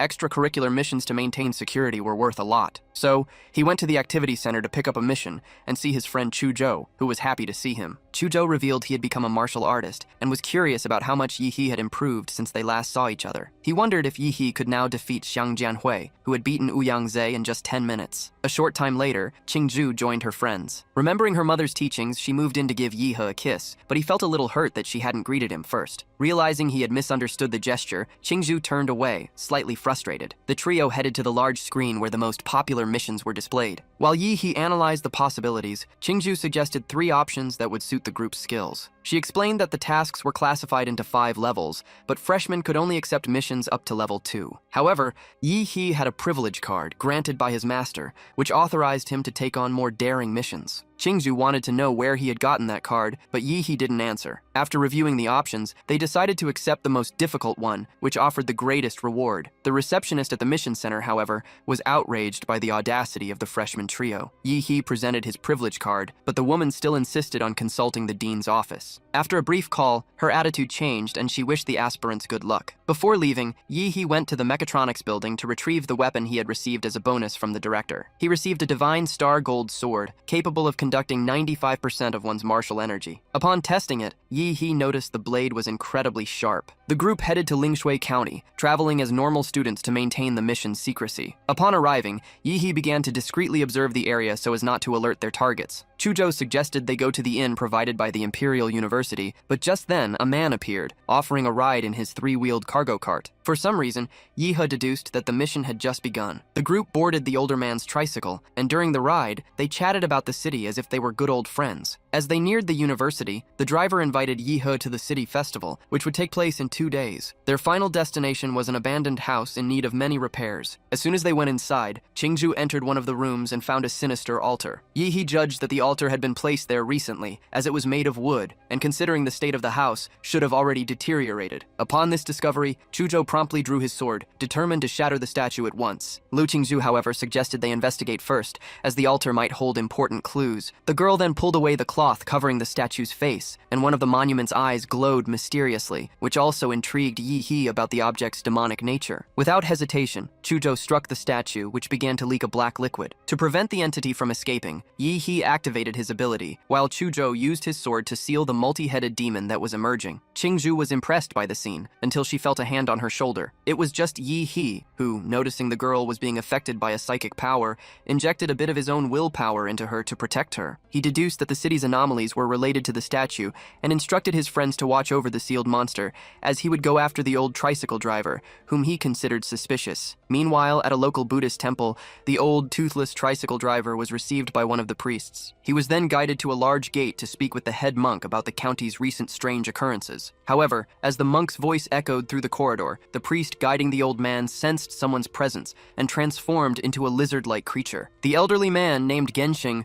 promptly knelt and declared that there was a living immortal among them. At that moment, Yi-he suddenly appeared, protected by the spirit of Zawarudo, and destroyed the creature with a single attack. Next, the Buddhist statues in the temple began to move for combat, but Zaza blocked the first attack, sparing Yi-he the need to defend himself. Yi-he then pulled the divine sword he had won in college from his spatial ring and began to cut down the statues unceremoniously. The monuments retaliated by firing lasers, but they weren't fast enough to hit him. With a sideways slash, Yi-he split one of the figures open, revealing a robotic system inside. During the confrontation, the old rider, who was praying to Buddha, had his life taken. Yi-he then understood why he hadn't sensed any life presence from the statues and became intrigued by the local technology. Shortly after, Zaza punched a large gate to signal their arrival, revealing a giant underground temple to Yi-he. From there, a monk appeared, offering a message of peace and love. However, Yi-he realized the monk was another robot and split the machine in half. Right after, a new monk appeared behind him, remarking that the young man had a heavy energy. Immediately, the floor beneath his feet cracked, and Yi-he fell to a lower level filled with doors, where sinister eyes lurked in silence. This time, the creatures were lizardmen with the auras of first and second level martial artists. Undaunted by their numbers, Yi-he unleashed the Xuan Huang technique with his divine blade, cutting down a great number of them. He wondered what kind of temple would create so many bizarre creatures. By the end, the hero had piled up so many lizardmen that there were enough to make a leather coat. Still, a bald monk insisted that Yi-he's energy needed a spiritual cleansing. Then, the giant Buddha statue rose, filled with hatred, and brought its hand down on Yi-he with enough force to strike even his first ancestor. The statue's system, however, malfunctioned, as Yi-he had disrupted it. The machine wondered where its robotic eyes were, but all it saw was the form of the summoned Daimora before it. The Daimora unleashed a powerful, thorny punch while chanting a mantra, demonstrating knowledge of Buddhist rituals, and struck the religious android. The android fought back, firing laser beams in all directions before unleashing its arsenal of powerful missiles. However, thermal weapons were ineffective against a martial artist, especially Daimora. The robot tried to attack with spikes once more, but Daimora countered with her nuclear energy jet, securing the victory. After the battle, Yi-he walked to the lotus flower-shaped structure and entered through an opening to find out who was behind it all. Half an hour earlier, a pair of scientists had been monitoring Yi-he's invasion of the temple. With every machine the protagonist destroyed, they believed the next one would be able to stop him. However, not even the Mecha Buddha was a match for Yi-he, leaving the doctors with expressions of despair. The older scientist, who had a peculiar eye, still hoped the guards could buy him some time. It was then that Dr. Feng, a former researcher on the Prometheus project and a current employee of Laserbird, ordered the base to be blown up as soon as they could escape. The Laserbird company had taken over the city's temple, replacing the monks with robots to control the population. They convinced citizens to participate in their experiments under the pretext of receiving a divine blessing. However, before the scientists could flee, Yi-he arrived. A few security guards tried to stop him but were easily defeated. Finding himself cornered, Dr. Feng threatened to blow everything up with the push of a button. Suddenly, Yi-he grabbed the doctor and nearly crushed his head, but then let him go. He then demanded to know what they were doing in Linshui County. Yi-he questioned the scientist about the 3 murdered martial artists. In response, the old man explained that if he spoke, a system would blow up his head. Immediately after, he activated a poison capsule in his mouth and died, which surprised Yi-he, who realized that the Laserbird agents had become suicidal With the scientist's cardiac arrest, the base activated its self-destruct system. However, Yi He possessed a special ability and warned the scientist's corpse that dying wouldn't be so simple. With a strike to the old man's jugular, he turned him into a ghoul who would serve him eternally. After regenerating, the scientist's body took on the appearance of a 40-year-old man, and Yi He decided to call him Mad Doctor. Using the mental link he had established with the man, Yi He began to investigate how long the city had been under Laserbird's power. He accessed a memory in which a young scientist was devouring the flesh of 3 youths who had been sent to the temple as an offering to Buddha. In that same memory, the doctor began to suspect something was wrong when he noticed the citizens falling asleep while seeking blessings. It was while praying to the so-called celestial descent realm that he noticed a numerical sequence on his arm, recognizing it as an internal company code. Upon typing the numbers into a computer, he realized he was being used as a test subject and that the sequence had been created by him as a way to help him recover his memory. It became clear that the entity behind the whole mystery was the celestial descent realm, which led Yi He to understand that it was all part of a macabre cult. Through the doctor's mind, Yi He discovered that the city had been chosen for the company's experiments but was eventually taken over by the cult,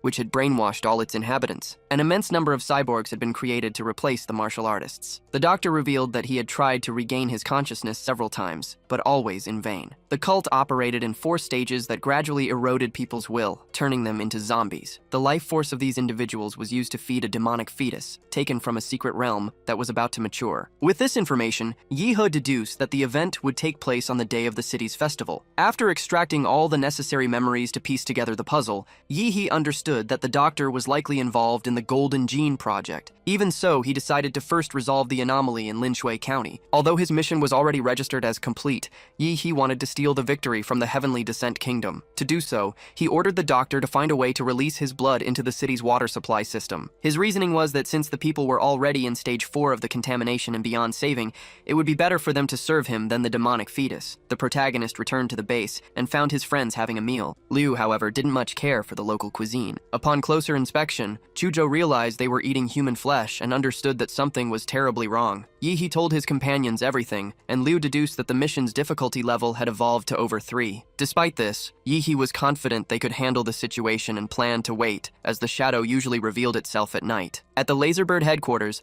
the leaders were discussing how to proceed after the protocol's activation in Linshui County. One of them ordered the researchers to be blown up, and then for an investigation team to be sent to the location. At the county's water treatment plant, the doctor removed the bomb implanted in his body, and Yi He instructed him to proceed with the plan. Meanwhile, a man known as Catfish was arriving at the train station. He was accompanied by Ares, a woman with the appearance of a working mother, who was curious to know which of Laserbird's enemies had tried to interfere with their plans. Other members, such as Bluebird and Golden Snake, suggested they inspect the base. However, Black Lion, the captain following close behind, thought it better to destroy everything they could. He split the group up so they could finish the mission as quickly as possible. Golden Snake and Bluebird were assigned to the city and soon noticed the eerie atmosphere. At one point, the woman spotted the clay statue and noticed something unusual about it. At the same time, Golden Snake was receiving an overview from the captain about all the damage Yi He had caused. It was then that he realized the inhabitants, in a zombie-like sleepwalking state, were beginning to surround them. Serpent called Bluebird to battle, but she, revealing herself to be possessed like the other inhabitants, plunged a knife into his stomach. It was at that moment that he also noticed the strange statue of the moon demon. From high above, Yi He gazed down at the city and sensed his vital field being blocked. So he decided to warn his friends about the direction the horde of sleepwalkers was gathering. Suddenly, Serpent and Bluebird found themselves tied to logs, watched by the sleepwalkers. He tried in vain to wake his friend, and in desperation, attempted to negotiate with the zombies, who were drooling at the prospect of fresh meat. At that instant, a bell began to toll, and the moon seemed to descend upon the county, making the servants even more frenzied. They then formed a pile of bodies to reach the silvery glow, scaling the log where the 2 members of Laserbird were bound. Captain Black Lion remarked that something was happening in the city. As they left the base,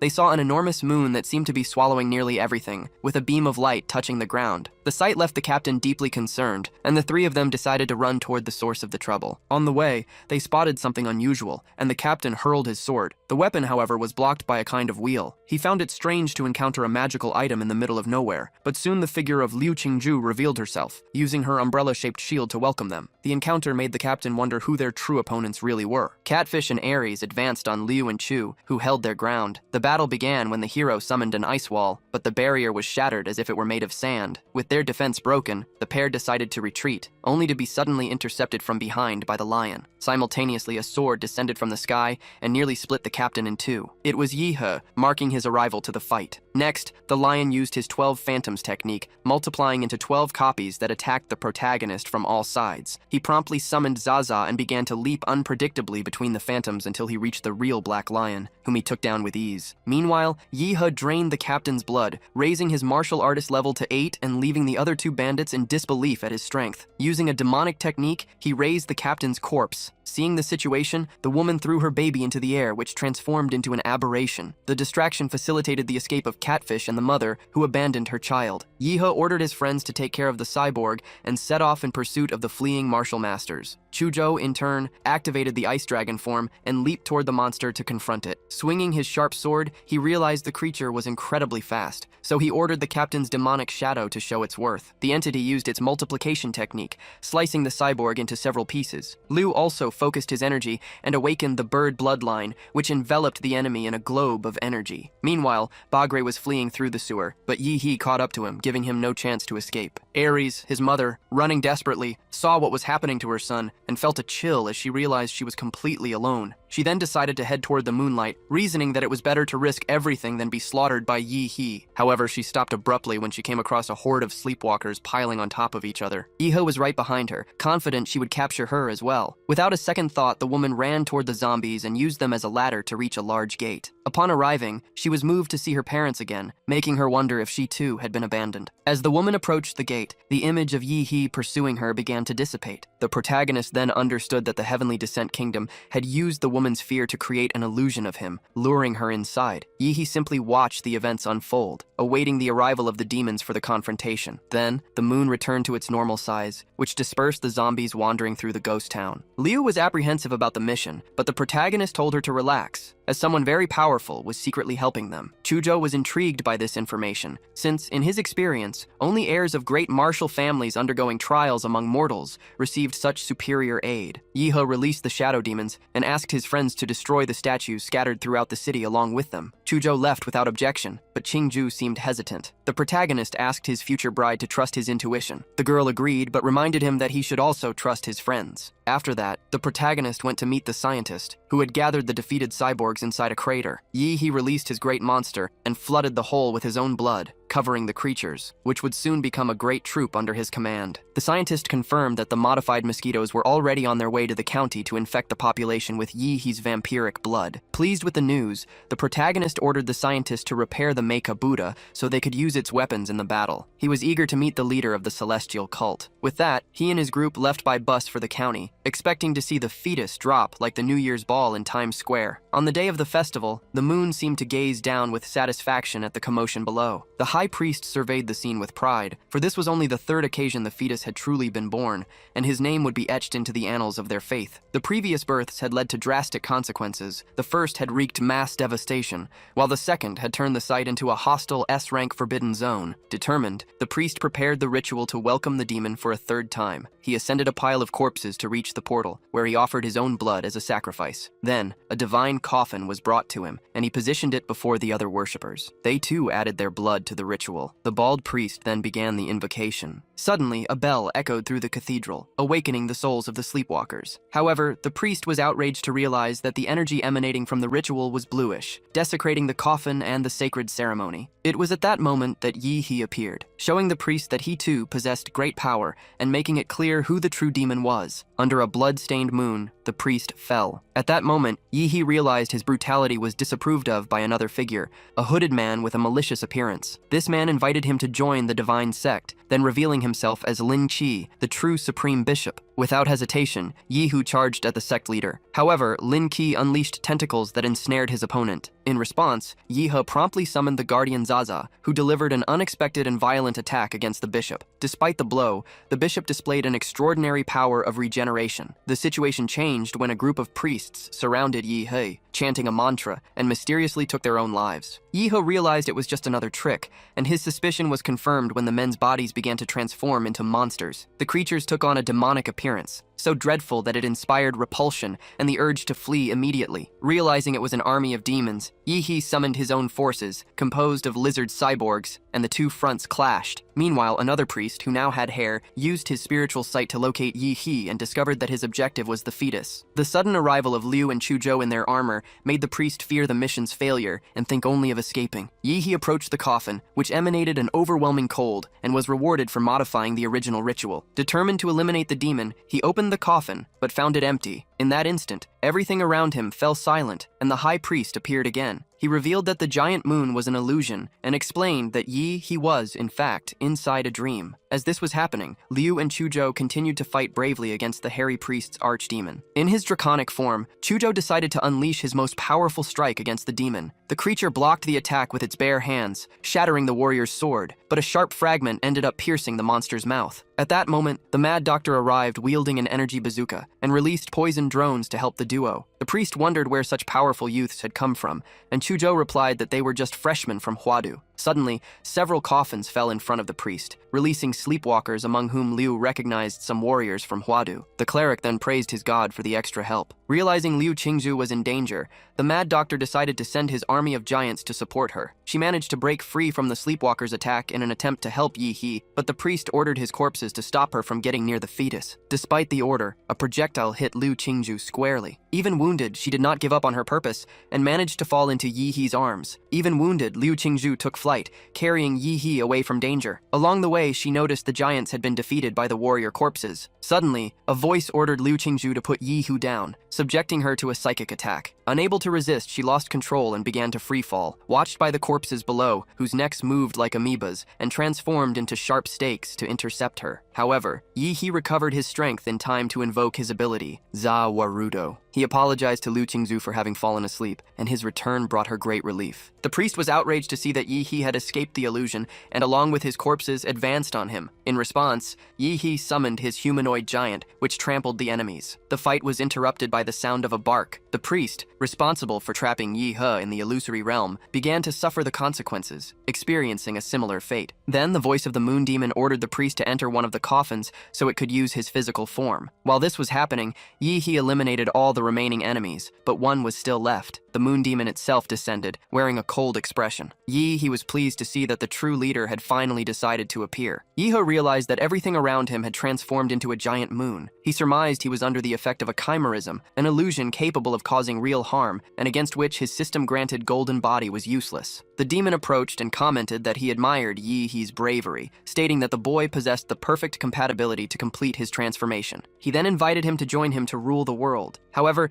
Yi He refused the partnership, saying he liked to work alone. The demon then warned him that first he asked, but then he simply took what he wanted. With that said, the demon tore the giant's body apart with a single hand, leaving Yi He immobilized. Upon touching him, the deity couldn't feel the boy's soul. Yi He laughed, explaining that he had used the vampiric template's regeneration, which split his body in two. If one half was destroyed, he would simply wake up in the other. The demon was incredulous at the young man's shrewdness, until a golden blade shattered that illusory reality. It was Qing Long, the chief of the first division of the Order of the Bird and Dragon. Yi He gave a quiet laugh, as he had reported the demon to the order, knowing he couldn't defeat him alone. The deity decided to spare Yi He's body to use it later, and threw him far from the fight. The division chief grew curious about the demon's interest in the boy, but decided he would finish him off first, launching a merciless attack. Yi He traveled in a pod to a forest, feeling a bit nauseous from the journey. Upon arriving, he noticed he was in a place far from Lingshui County. Fortunately, he had already sent his friends and the doctor to a safe location, so he decided to take the opportunity to study the power he had absorbed from the moon demon, Barros. His intention was to merge it with his Rakudo abilities to affect illusory areas,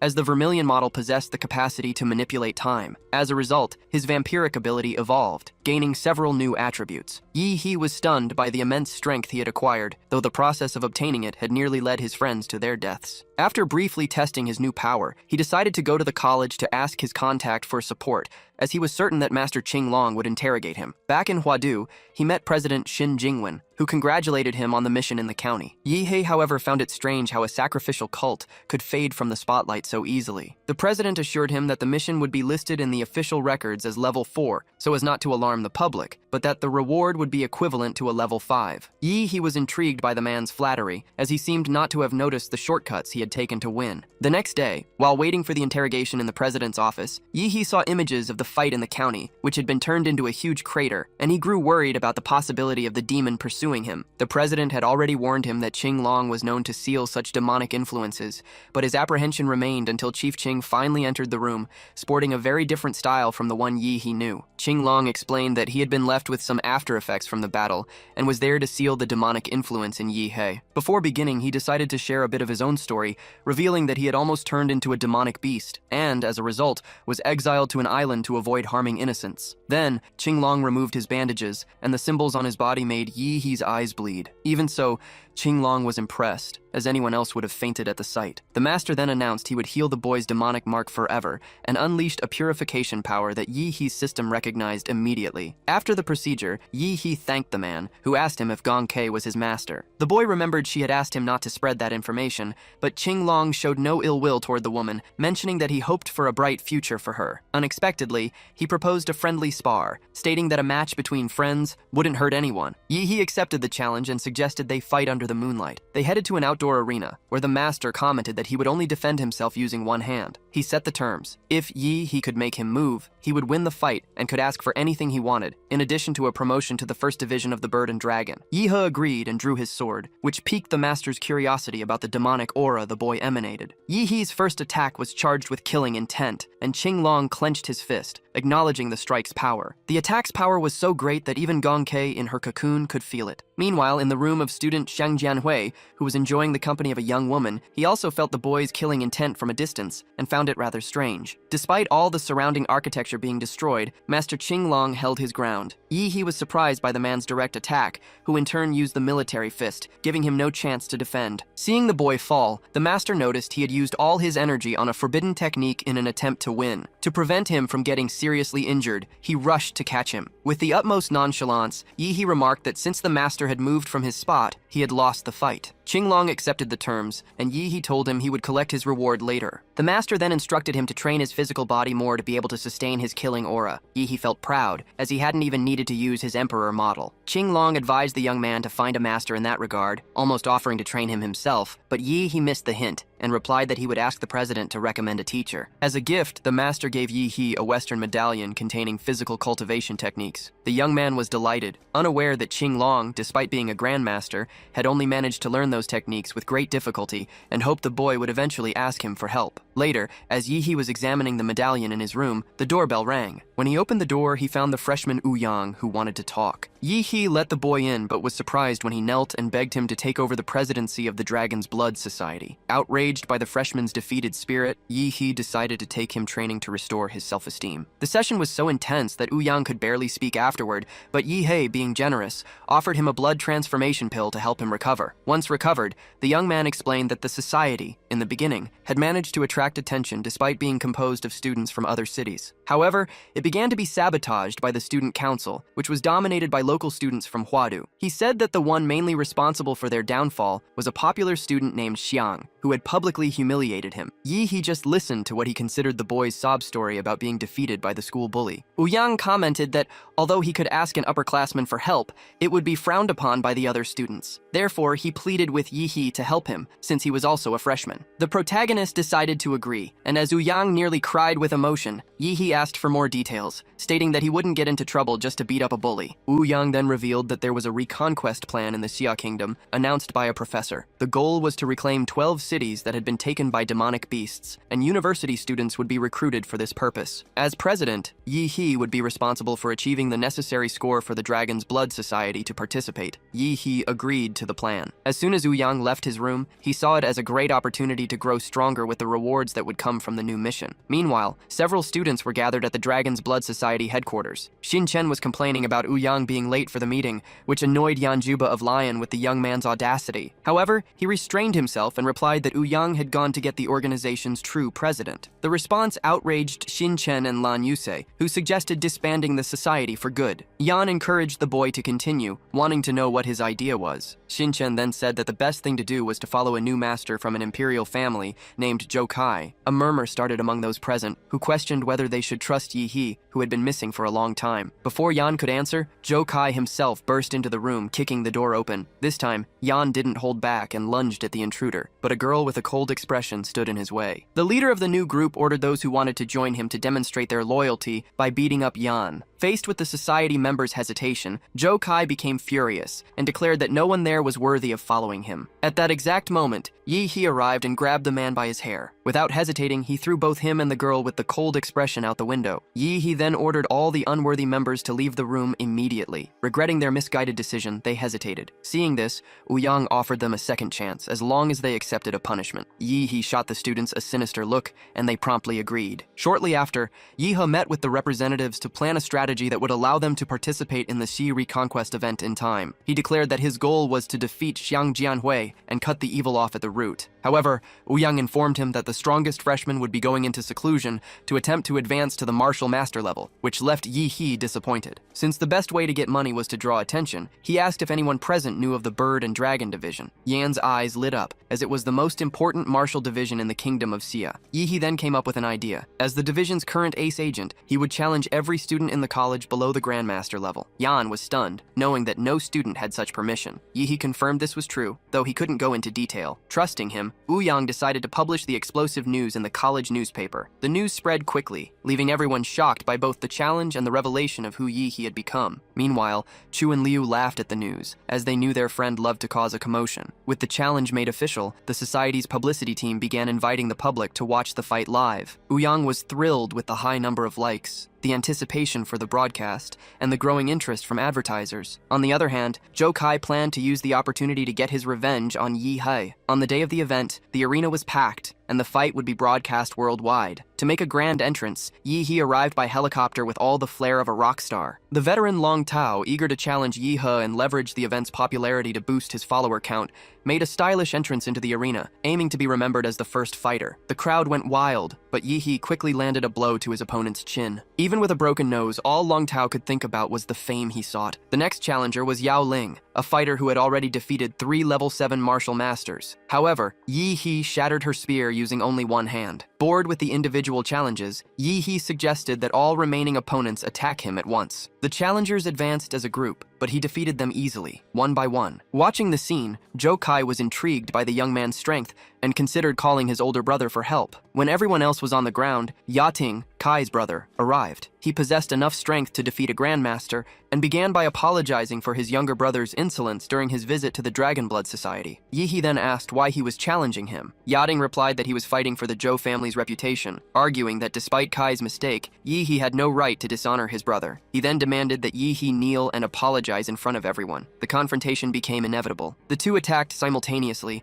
and amidst the explosions from their blows, it was hard to tell who would emerge victorious. It was then that Yi He noticed the temperature of Yating's armor rising, as his opponent's arm was overcome by the energy of the burning sun blood. The crowd watched anxiously as the fight unfolded, until Yi He activated his monster armor and landed a punch straight to Yating's face. The display of power prompted a boy in the crowd to call him the Demon King. Meanwhile, Yating was more concerned with understanding how Liu could have fallen in love with such a violent warrior. Suddenly, he sensed Yi He growing in size and had to defend himself against the protagonist's attack in his giant form. Realizing his bones wouldn't hold out for much longer, Yating decided to use his speed to even the odds, since he stood no chance in terms of strength. With this new tactic, he managed to dodge Yi He's attacks and took the opportunity to raise his body temperature, which began to glow as if he were carrying the sun on his back. Then, he unleashed his ultimate scorching fire attack. Yi He was thrilled by an attack that was finally worthwhile and decided to take the opportunity to also test a move he had developed, the sky-rending dragon cannon. The two techniques collided with a devastating impact, and Yating was certain he would die. However,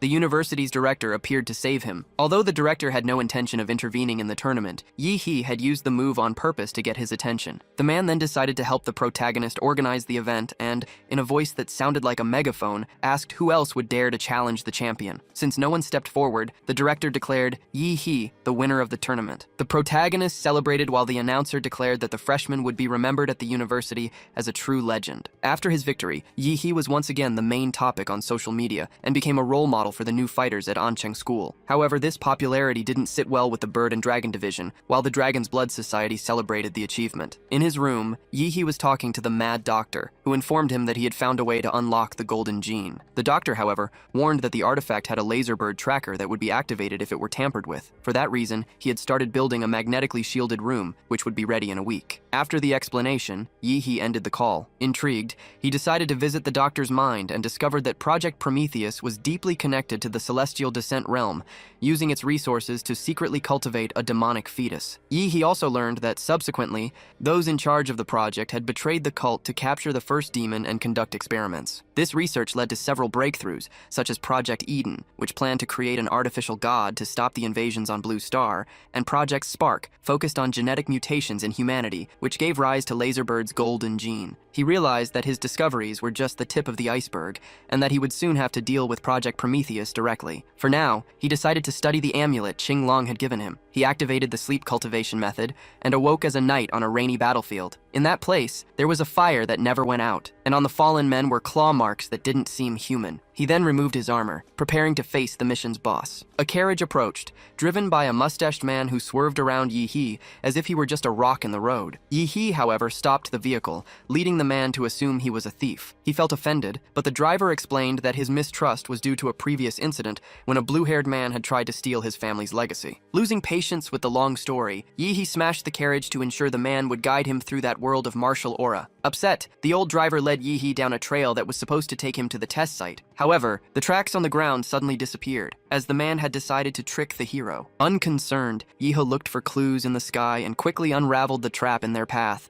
much to the driver's surprise, who hadn't expected the young man to see through the prank so quickly. Yi realized he needed to reach the plains and asked to borrow the man's horse. So, the two rode swiftly, but the animal suddenly threw them to the ground upon sensing danger. It was then that Yi spotted a sinister monster and deduced it was the calamity known as the Star Devourer. The creature launched a blast of fire at them, but the old man emerged unscathed, as if he were immune to danger. Yi understood that the goal of this challenge was not to kill the beast, but to collect sacred symbols to give to it. The driver was startled to see that Yi had also survived the fire attack without a single injury. Gradually, the young man was managing to access the power of the monsters from that region. To fight the creature on equal footing, he decided to transform into the Emperor model. The old man watched, dumbfounded, as the two clashed in a fierce battle, hurling lightning and fire in every direction. Yi charged with full force, leaving the dragon with only 3 heads. He then fired an atomic beam that destroyed the creature, taking the beast's heart for himself. The old man watched the scene as if he couldn't believe his eyes. As he began to explore the giant heart, Yi felt his arm melt from the intense heat. After examining it carefully, he found what he was looking for, a circle of wires that quickly wrapped around his body. Thus, he acquired an impressive suit of armor, becoming the first in 1,000 years to fully wear the model. At first, the old man was enraged, but he soon recognized that the young man was worthy. He then decided he needed a 2.0 expansion for the new armor. He concluded that only with this upgrade could he withstand the power of the technique contained within the suit, and that he would not leave that world without it. 7 days later, Yi was resting when his phone rang. It was Chu Zhou, informing him that the director wanted to deliver the reward for the county mission. However, the young man looked like a zombie, utterly exhausted from his intense training with the dragon armor. In the college's tallest tower,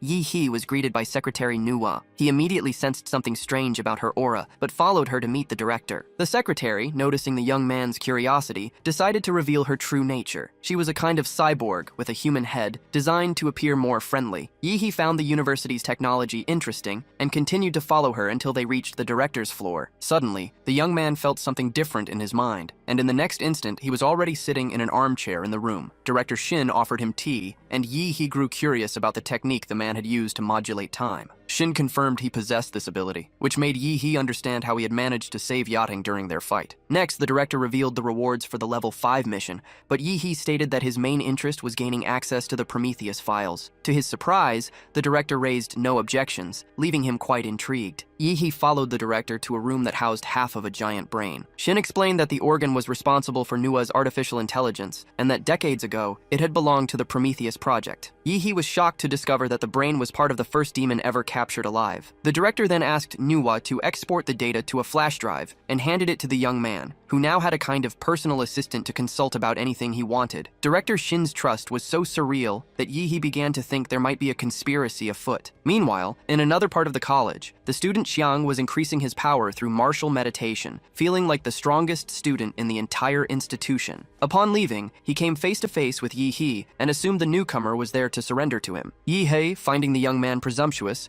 explained that his only interest was using the training room. Annoyed, Xiang made a point of displaying his aura to intimidate him. Tired of his insistence, Yi-hee simply struck him with a powerful blow, as he just wanted to train in peace. In the training room, Yi-hee consumed all the cores he had collected. He was pleased with the Manhua AI, which made his college life much easier. At his command, the artificial intelligence activated the room's nuclear energy shield, allowing him to ingest the power pills. His level began to increase exponentially, enveloping him in a cocoon resembling a crystal coffin. When this structure shattered, the king of monsters would be revealed. Meanwhile, the day for the reconquest of Xia had arrived. Countless warriors mobilized for the mission alongside the director, who watched his enormous contingent from above. The leader then let out a war cry, and the soldiers responded by igniting the cosmos in their hearts, raising their martial chi to the heavens while the director inflamed their souls with a speech worthy of a war leader. Far away, Yi-hee was finalizing his transformation process, like a caterpillar about to become a butterfly. At Laserbird, Supervisor Yu Yan pondered their recent failures. She saw the reconquest of Xia as a perfect opportunity to display her power, since the attention of the Bird and Dragon Division was focused on the mission. Her plan was to release a monster with a golden gene at its core, capable of finding something that was lost. With this in mind, she opened a heavily locked door, revealing a pod that both fed and contained such an abomination. A plane carrying the monster's capsule was heading towards Xicheng,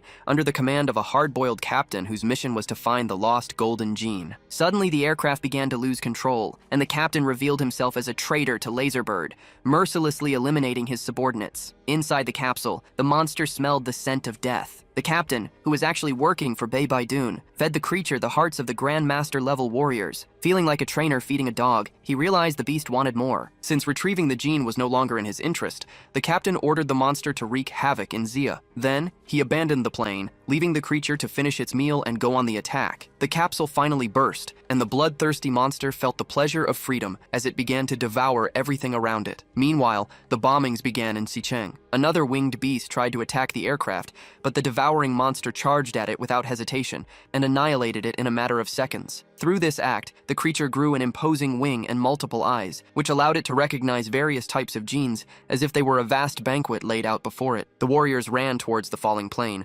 confident that the redhead Liu would handle any beast that crossed their path. However, they soon spotted a creature devouring several monsters as if at an all-you-can-eat buffet. The being seemed pleased that the warriors had taken its bait, and the fight between them began. The warrior Zhang's blows, however, seemed to cause no damage to the enemy's surface. To the horror of the others, they saw him being devoured. Enraged, Liu charged at the creature, but the monster struck her with a blow she recognized as Zhang's. Suddenly, she heard her friend's voice emerge from dark tentacles, which formed from an image of his agonizing face, begging for help. The sight left the warrior petrified, and she was quickly overcome by the monster's power. The creature then used Liu's body to infiltrate the other warriors, aiming to discover where the golden gene was. On another battlefront, a Lord-class beast was confronted by an imposing knight who easily defeated it with his pointed weapon. He was Chen Tianyu, the director of the Huadu Academy of Master Grains. He was talking with Dai Qiming, the student council president, about the safest route to the sovereign beast's nest. Dai Qiming, however, thought they should not act rashly and proposed that they meditate on the situation. During his meditation,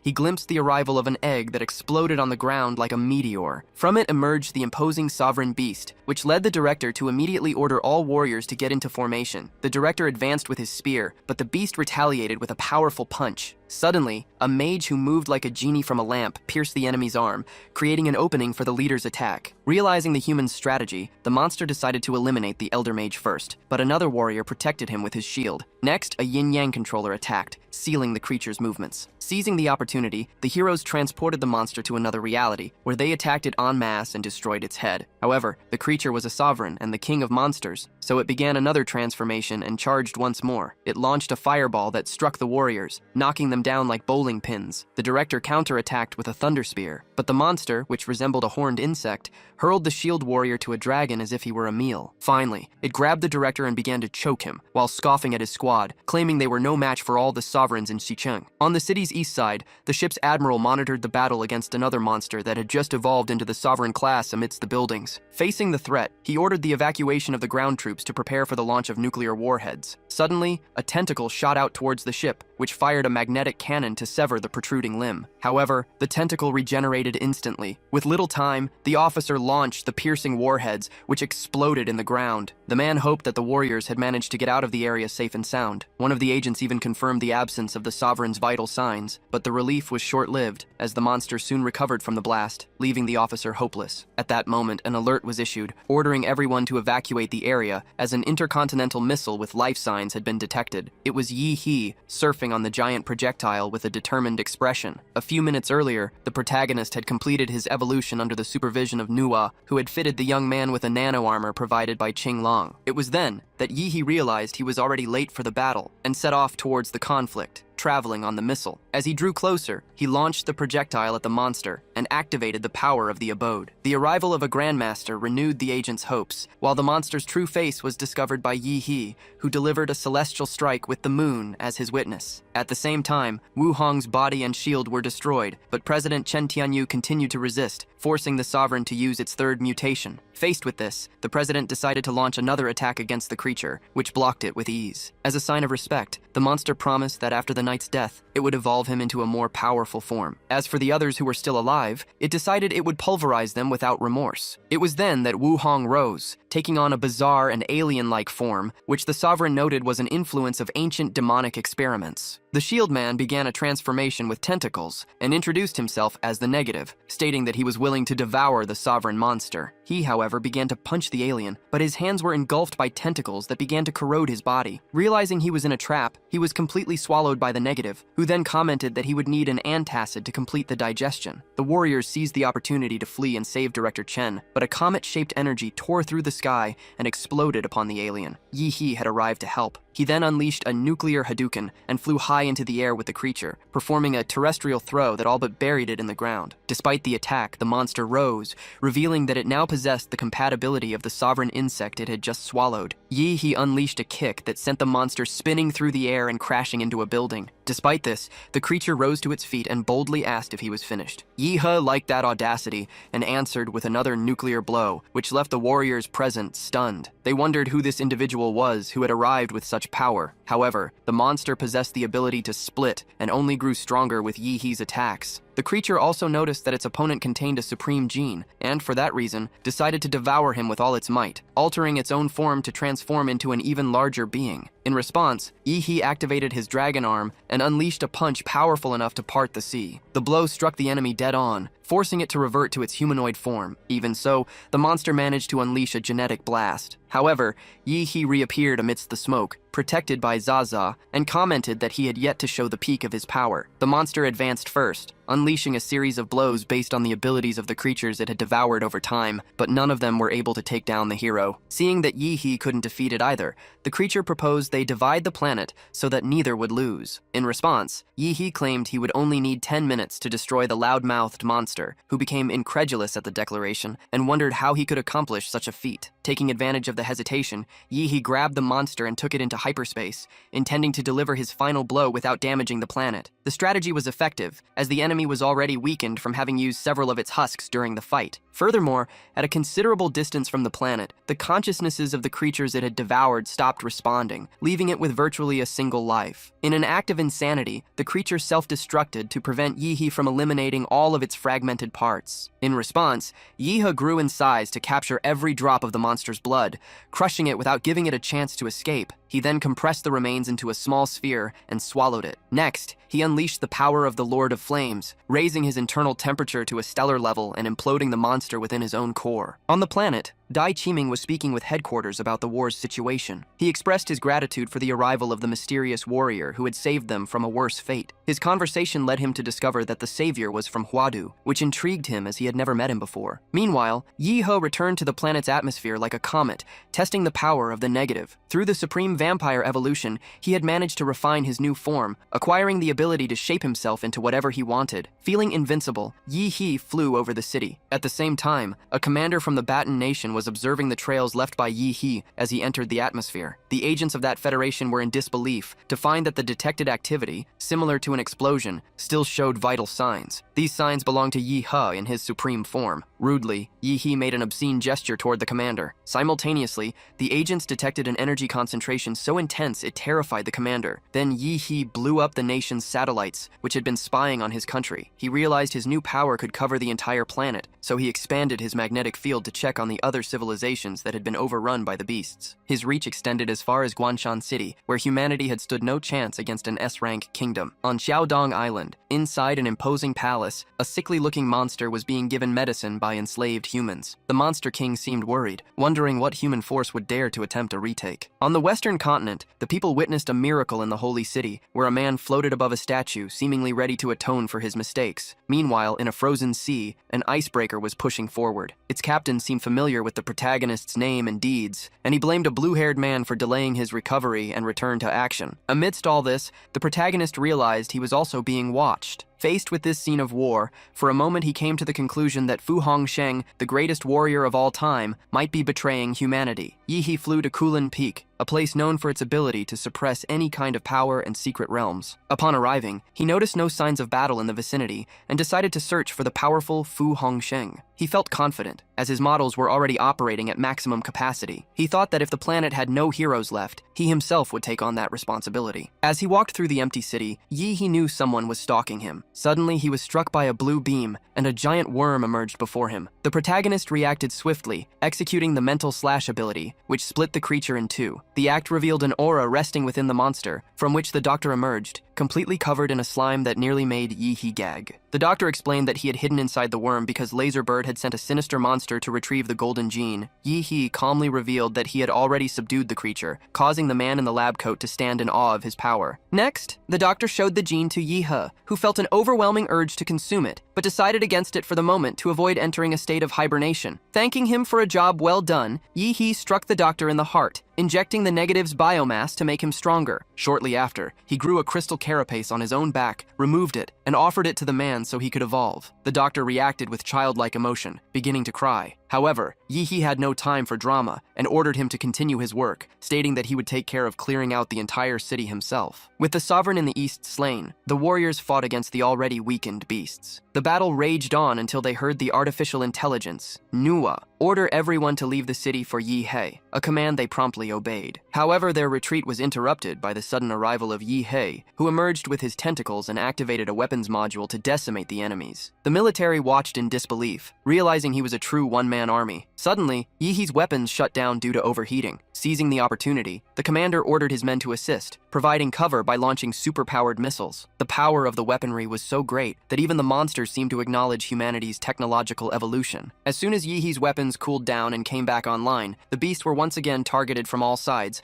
but the system overheated a second time. Taking advantage of the new malfunction, the three-headed wolf ordered its hordes to attack. At the same time, the command center detected the approach of more Lord-level beasts, making the situation even more dire. Faced with the new threat, the retreating warriors decided to stay and help Yi He. However, before they could act, an intense light emanated from the protagonist's weapons pod, eliminating all the remaining monsters and leaving none for the other warriors. Then, Yi He rose up on his wings, ready to save the world. For saving the city, Yi He had received another model, which motivated him to save all the others and claim the full rewards. The population celebrated the fact that 3 cities had already been recovered. However, when the news broke that the West City had been retaken by director Chen Tianyu, Liu Qingju grew curious, as she recognized the blue light that emanated from the location. At the command center, the minister ordered that Yi He's identity be kept secret. Shortly after, Yi He himself showed up at the headquarters to ask for a favor. The minister showed such reverence that he nearly kissed his feet, and then Yi He requested his head student identification. In the minister's eyes, the young man was already stronger than President Xin Jingwen,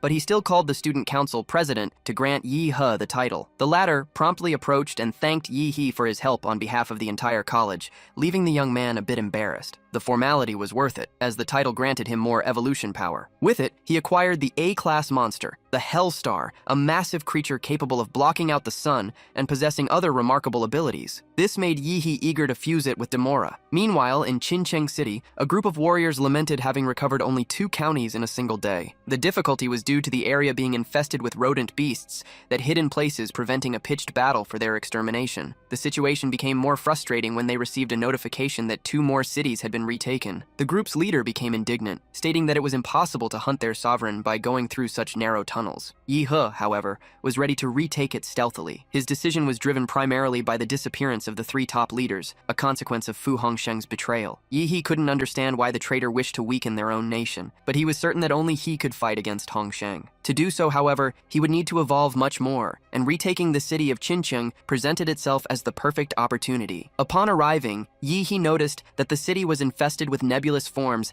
that prevented him from locating the enemy sovereign. However, the hero had an ace up his sleeve and unleashed a power that acted as a tracker. His ability invaded the sewers, unleashing tentacles capable of consuming those rodent-like creatures. With his forces being eliminated, the sovereign finally revealed himself. He expressed his indignation at what he considered human insolence for sending only one warrior, and declared that he would crush the hero. In response to the creature's despair, Yi He simply raised his hand and created a vortex, an attack he named Divine Punishment. The rat sovereign tried to retreat, but Yi He wouldn't let it escape, trapping it with his energy tentacles. Then, the power of the attack crashed down on the creature, disintegrating its body. However, as one would expect from a leader, its core remained intact. When Yi Hu approached to take it, the core split into several small rats that began to flee. Faced with the situation, the protagonist turned to Zaza, who froze time for the creatures. This allowed Yi Hu to see the core of each one and continue the hunt for the true leader. The rats then gathered and merged into an embryonic form, which sucked all the others into itself. The creature was reborn, traumatized by Yi He, and fled toward the domain of sin. Upon arriving, it hurled itself toward the portal that would take it back home. An immense purple light covered the sky, prompting the city's warriors to investigate what had happened. Upon their arrival, they found that all the rats had vanished, sparking curiosity about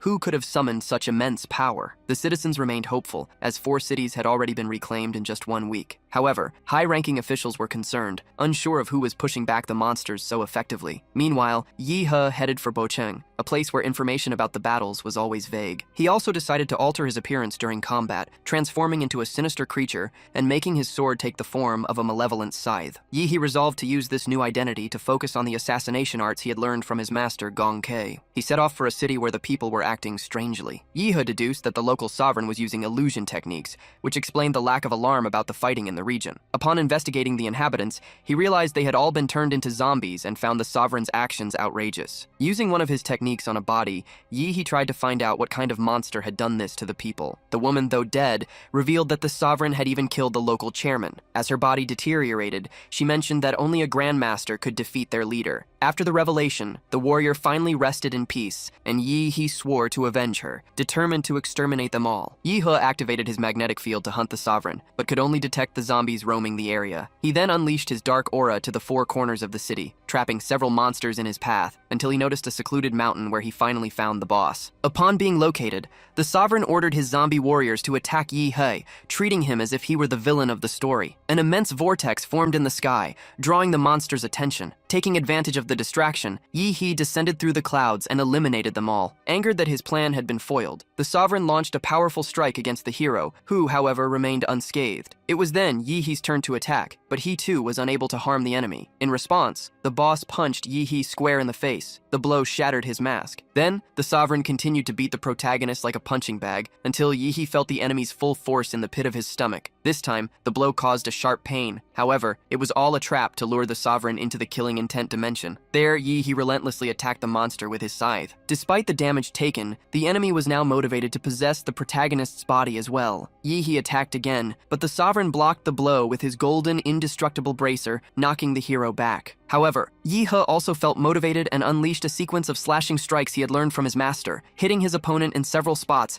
as if tenderizing meat for a barbecue. Then, the Zawarudo technique was used to envelop the monster in an energy sphere. With that, Yi He absorbed another power style for his collection, finally managing to unlock an S-rank monster. The creature looked like a legendary alien tree with absurd powers, leaving Yi He as ecstatic as a kid getting a PlayStation 5. Yi He's excitement grew even more when the system informed him that the 10-headed Gina could fuse with the Demora. This fusion had the potential to increase his power to infinity, mainly because it contained the golden gene at its core. Realizing this was his chance to defeat Fu Hongsheng, he immediately performed the fusion. Next, Yi He spoke with one of the zombies, who revealed the existence of an emperor of all beasts, a being capable of using master grain techniques. Worry washed over Yi He upon learning that this new enemy was on its way to Huadu, which was left completely defenseless with its masters away at war. Meanwhile, in the secret realm in Nine Dragons River, there was a Huadu base where they could lower the level of beasts from B to D. The atmosphere was completely relaxed, with the warriors enjoying a barbecue. They were so complacent that even old Zhao, the one on watch duty,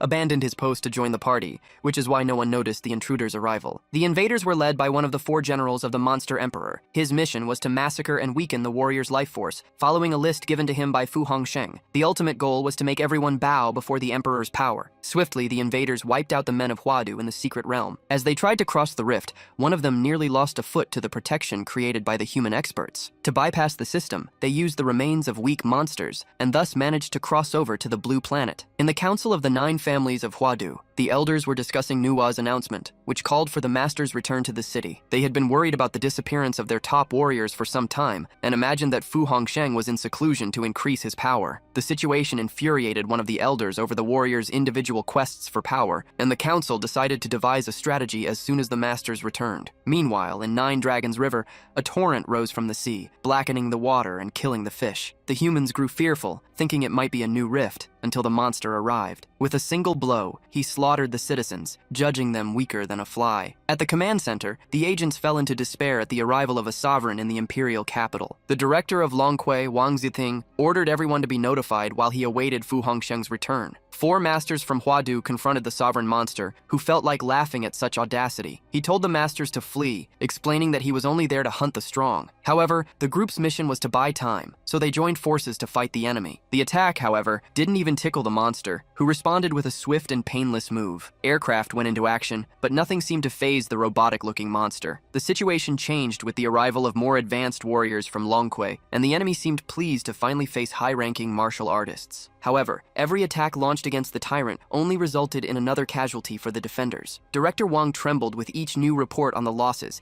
outraged by the lack of support from the other organizations. In desperation, he decided to activate an emergency protocol called Special Registry Combat Power. One of his agents tried to dissuade him, but his mind was already made up. And so, 3 sinister-looking warriors were unleashed to deal with the threat. The monster, however, seemed more interested in the City of Clouds, the source of a martial power it found far more appealing. Despite this, one of the warriors, who resembled a mummy, was eager to face the sovereign again, just like in the old days. The creature then conjured its power of extermination, revealing heads on its arms as the trio prepared for combat. The sovereign lunged forward with a devastating strike, unleashing a battle cry that sounded like Mahakala, its meaning unknown. The monster remarked to the heads on its arms that it had hoped the warrior in the City of Clouds would be stronger than the trio they were facing. One of the heads, with a bulging eye, showed its eagerness to begin the destruction. They then advanced on the tall buildings, which promptly activated their protective shields. Another head, with fish-like eyes, shouted that resistance was futile. In response, the soldiers fired missiles at the enemy, but they failed to stop it. Suddenly, the sovereign could no longer feel the presence of the warrior it was seeking in the city. It was at that moment that Master Gongkei appeared to face it, unleashing her deadly slashes with extreme speed. The monster promptly responded with the deadly corrosion wind strike,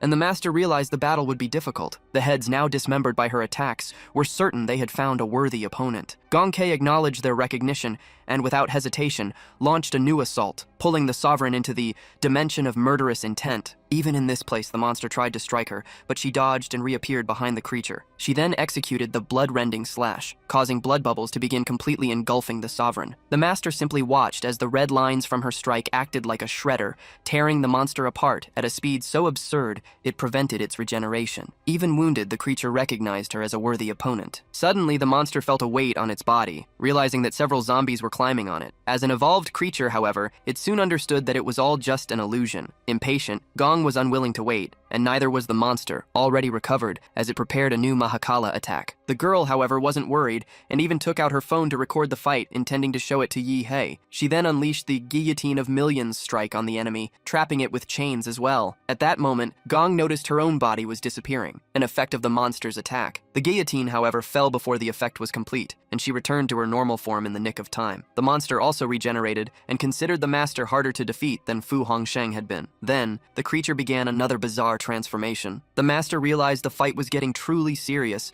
and that she might even die. For a moment, she tried to look on the bright side, imagining the honors she would receive. But when faced with the monster's sword, she felt she still had too much to live for. She attacked the enemy with all her strength, until she noticed the presence of another warrior who seemed ready to change the course of the battle. At the Longquai headquarters, everyone was apprehensive about the course of the battle in Huadu, as a vortex had engulfed the City of Clouds. Inside, a masked man stood before the sovereign. The latter wished to know his opponent's name, and received only the word monster in reply, which left both the Eye of Tandera and Master Gong intrigued. Then, the sovereign charged at the mysterious man, but was hit squarely in the face by a nuclear explosion. The protagonist behind the mask, Yi He, was merely testing the impact of the 10-headed Gina. The sovereign, in turn, seemed to enjoy finding a worthy challenger and threw himself into the fight. However, with his Gina eyes activated, Yi-hee perceived his adversary's movements in slow motion. Determined to test the techniques of his new S-rank model, Yi-hee created several refined cell clones that surrounded the enemy, all with the same attack power as the original. The Sovereign was terrified, and then lost his ability to move with the invocation of Zawarudo. Seizing the opportunity, Yi-hee unleashed a powerful combination of nuclear attacks against him. The energy released was so immense that it seemed as if a second sun had appeared in the sky. Gradually, however, the temperature returned to normal as the clones dissolved. The director of Longquay watched, wondering when Yi-hee had become so powerful. Yi-hee acknowledged the monster's resilience for having survived an attack of such magnitude. Then, the Sovereign began to restore his body using the demonic sphere, but the hero found the act far too audacious. He grabbed the monster by the ear and dragged him away from Huadu, stating that he would show him how to create a third sun. Realizing Yi-hee's strength, the Sovereign invited him to abandon his humanity and join the Emperor, promising that in a few decades he could become the fifth in the imperial hierarchy. Yi-hee, however, found the idea of having to wait so long to be among the top 5 outrageous. He then threw the monster against the mountains, revealing that he had stopped being human a long time ago. With that, now outside of Huadu, the protagonist activated the full power of his Demora. The Sovereign, who had never witnessed such power, saw Yi-hee as a real threat to his Emperor, and decided he would not give up on annihilating him so easily. The two forces clashed, and the Sovereign landed, still balanced, but his foot came down on something slimy. Yi-hee explained that it was a kind of sap, a result of the union between the Gina and his abode. The substance began to envelop the Sovereign's body until he became part of Yi-hee, now obeying his will. His submission was total, like a dog wagging its tail to fetch a ball. Meanwhile, in Longquay, word was spreading about a mysterious figure who was hunting sovereigns in the war. The director questioned if the masked man's goal was to help save the world, but his assistant stated that, according to Nua, the man's profile indicated only a desire to defeat all sovereigns. Soon after, Gonkei made a video call with the director and revealed that the mysterious man belonged to an organization called Monstro and used the codename Demonic Eye. The revelation was so shocking it made the hair the bald director didn't have stand on end. As Wang tried to grasp the motives behind the organization's appearance, a luminous object materialized over Huadu City. Experts identified the presence as the Sovereign Asura, though its aura felt different. They then spotted Yi-hee on the enormous monster's shoulder, a sight that terrified director Wang, especially since he now had to rely on an unknown organization to save the planet. Meanwhile, news of the attack on the capital, Huadu, spread, and the head of the student council confirmed that several high-level warriors had been struck down there, indicating that the entire world was in grave danger. Far away on Liuli Island,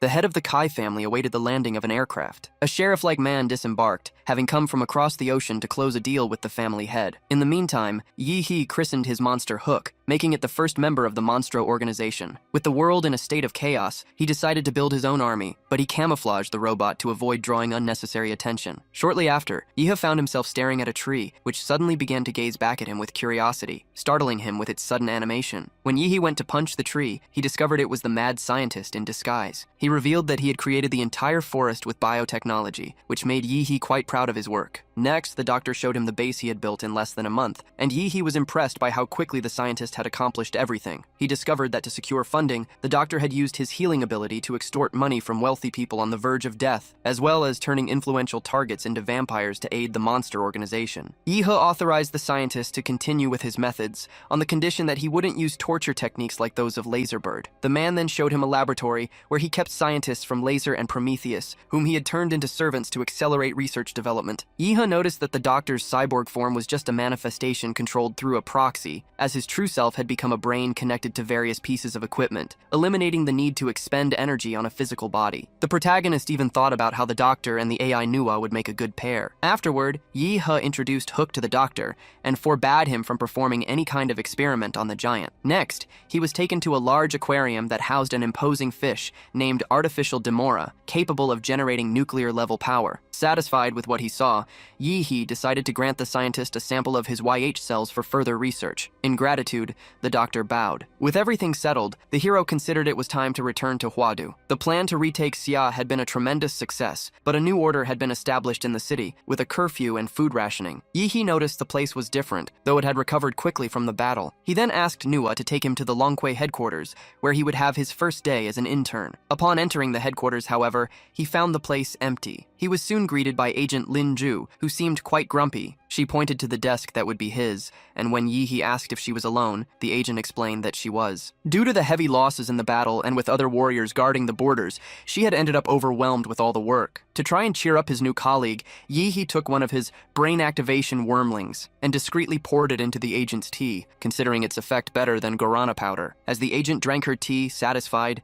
an emergency call came in, reporting riots in the city. The news irritated her, as she had been planning to go out to eat. Seeing an opportunity to prove his worth, Yi-hee offered to go in her place. Lin was hesitant to send the intern on a mission, but he assured her she could trust him. Suddenly, the veteran agent began to smell a pleasant aroma in the air. Before her, the image of a marvelous banquet appeared. Even realizing it was an illusion, she accepted it. Yi-hee commented that he had merely taken advantage of her fatigue for the ability to work. However, Lin explained that elite agents receive training against this type of power. She admitted, though, that Yi-hee's ability to create illusions was on a level that no Xuanwu warrior could face. Finally, she told him to be careful on the mission, as she wouldn't be responsible if anything bad happened to him. Before the woman could even finish speaking, Yi-hee departed in a hurry, but not before leaving behind an energy drink and a note so she could regain her strength. A gesture that she surprisingly found cute. Xia's border with the southwest region was in chaos. Yi-he, disguised as Muhammad, was on a bus, using his techniques to ignore the foul smell of the place. The news reported that special forces had eliminated some terrorists involved in rebellions. Faced with the situation,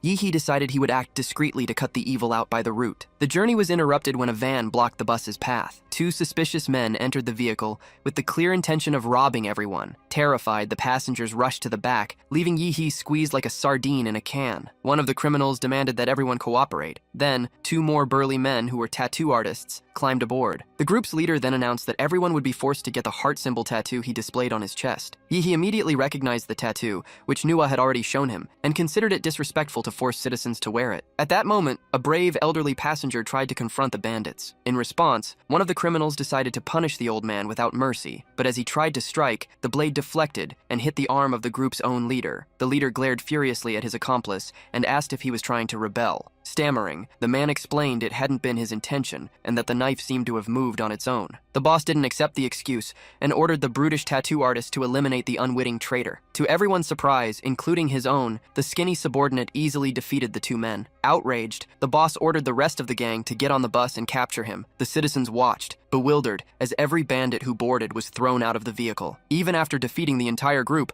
the subordinate insisted it wasn't his fault. Suddenly, he lunged at the boss, dragged him back to the van like a misbehaving child, and drove off, leaving the passengers completely baffled as to what had just happened. The bandit's van drove down the road, its driver looking like a zombie behind the wheel. The group's leader realized his subordinate was being controlled, and trying to pass himself off as a servant, asked Yi-hee what he desired. Meditating like a guru, Yi-hee requested information about the gang. The leader hesitated, knowing that any wrong answer would put him in a difficult situation, especially with Yi-hee right there in the vehicle. Meanwhile, the van was heading dangerously toward a cliff. Faced with the leader's lies, Yi-hee decided to eliminate the bandits, launching his tentacles at him. The man still begged for justice, but Yi-hee stated he was no hero and allowed his dark tentacles to devour the criminals. After getting rid of them, he used his abilities to transform the old van into a supercar, equipped with the artificial intelligence system, Manhua. Though he wasn't Batman, he had created his own Batmobile. He then ordered the AI to head to Chen City and create a new identity for him, that of a rich and ostentatious young man. The car departed immediately, following the optimal route. At the same time,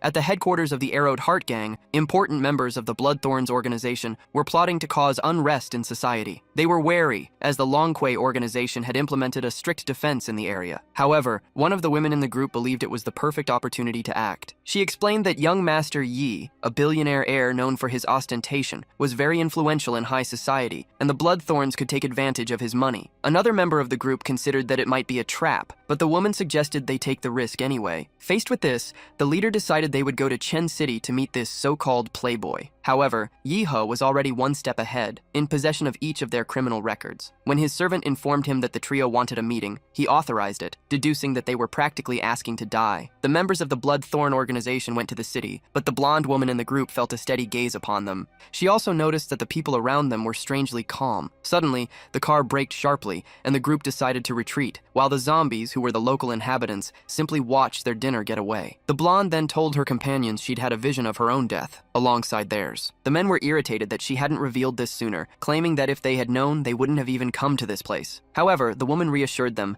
explaining that in her vision, their deaths happened in a forest, and their current surroundings were completely urban. At that moment, a small red flower began to emerge from the car's ceiling, revealing itself to be one of Yi-Hee's cells, capable of projecting his consciousness. Immediately, Yi-Hee used his power to create a sea of trees that seized the terrorist's vehicle. He then introduced himself as the master of her fate, and she recognized the scene as the same one from her premonition. She watched one of her companions, a man with dreadlocks trapped in the wreckage, begging for help, as the other had already died on impact. The woman simply replied that one could not escape fate, and moments later, the car exploded with the man still inside. The blonde closed her eyes, accepting her death. However, a drop of blood trickled down Yi-Hee's finger. He then offered to spare the young woman's life on the condition that she sell her soul and her body to him. The woman then drank the blood from his finger, promptly becoming another of his servants. However, she began to writhe, having been too greedy, and scales resembling Yi-Hee's armor appeared on her body. He took advantage of the connection to enter her mind and learn more about the Bloodthorn organization, whose leader was cautiously hiding in a submarine. The blonde bowed before Yi-Hee, who produced 15 of his clones to accompany her to the terrorist's base and eliminate everyone. In the following month, news began to circulate about the end of the rebellions and a crime rate that had dropped to almost zero. Only the police knew of the existence of a warrior who hunted criminals,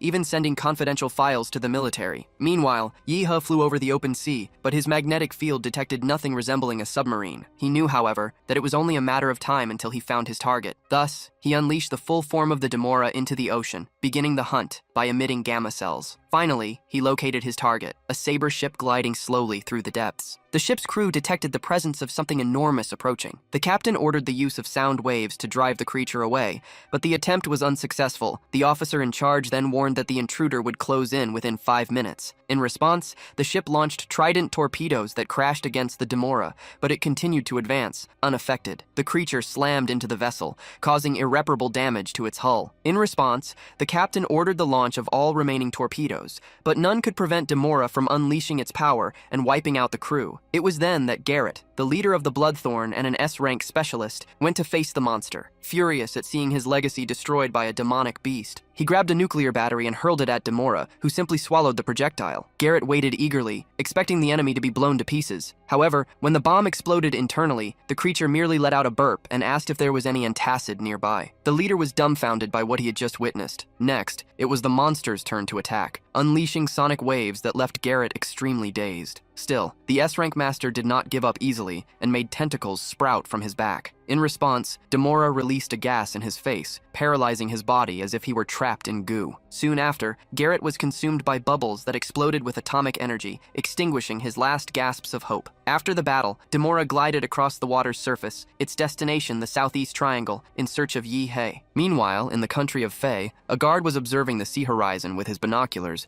when he noticed something different, a shape that looked like a huge island moving at high speed. Despair washed over the guards when they realized the shape was a sea beast. Another torpedo boat approached to provide support, but Demora unleashed its cosmic nuclear attack, which disintegrated the ship and triggered a gigantic wave that swept over the command tower. At Fae's military command center, an emergency alert was issued for a sovereign beast. The general ordered the launch of all kinds of projectiles and bombs before the creature could make landfall. Suddenly, however, the monster's signal vanished from the radars, leaving the high-ranking officer perplexed. Meanwhile, Demora dodged the traps, determined to destroy the military, and unleashed its power on the country's fleet, blasting it all to pieces. The commander of one of the vessels watched the beast approach, and soon after, his own ship also began to sink. In a matter of minutes, all the vessels had been destroyed. Demora's attack on the country of Fae and the neighboring nations was then made official. When the monster reached Nidonia, the region's strongest warrior prepared to defend the country, but he too was defeated. The creature then proceeded to Mian and Nan. During the chaos, the local president, who looked more like a crime boss,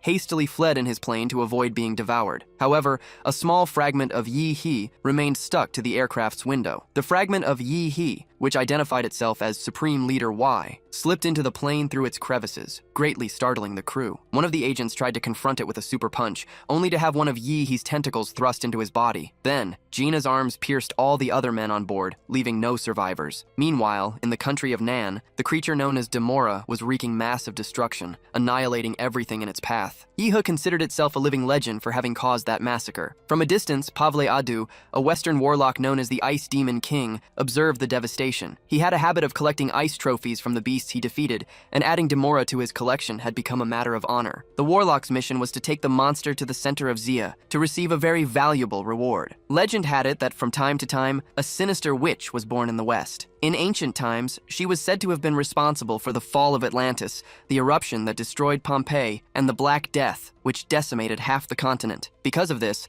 Knights of the Holy Faith began a witch hunt. In the 21st century, however, the witch had not yet appeared. The reason was that she was Pavle Adu's conjoined twin, living hidden beneath his robes. Demora noticed there was still one survivor, the warlock Pavle, who was flying towards it, unleashing ice power in his wake. The monster fired its nuclear fury, but Pavle created an ice mirror to counter. The energy sphere crashed against its own reflection, causing a massive explosion. Yihi noticed the warlock had Western features, and, finding the idea of fighting magic interesting, unleashed another wave of attacks. However, the man quickly vanished and attacked Demora from behind with stalactites. The attack hardly fazed the monster, which retaliated furiously, but the warlock managed to dodge the blow by teleporting. He found it strange that his opponent was merely fleeing, but he soon realized he was being lured into a trap. Given this, he decided to pretend he was falling for the plan. However, when they reached Zia, it was Pavle who became intrigued. As he noticed the monster's movements had grown slower, he then fired a volley of ice arrows at Demora, which didn't move a single muscle to defend itself. This led the warlock to think that the beast might have entered a kind of hibernation to recover its energy. Believing the Demora was vulnerable, Pavle approached, intending to turn it into another one of his trophies. In that same instant, Yihi unleashed his absolute power, but failed to hit the warlock before he teleported. However, a second attack was launched, and this time it struck true, revealing that the creature had only been feigning immobility. With that, Yihi decided to show his true strength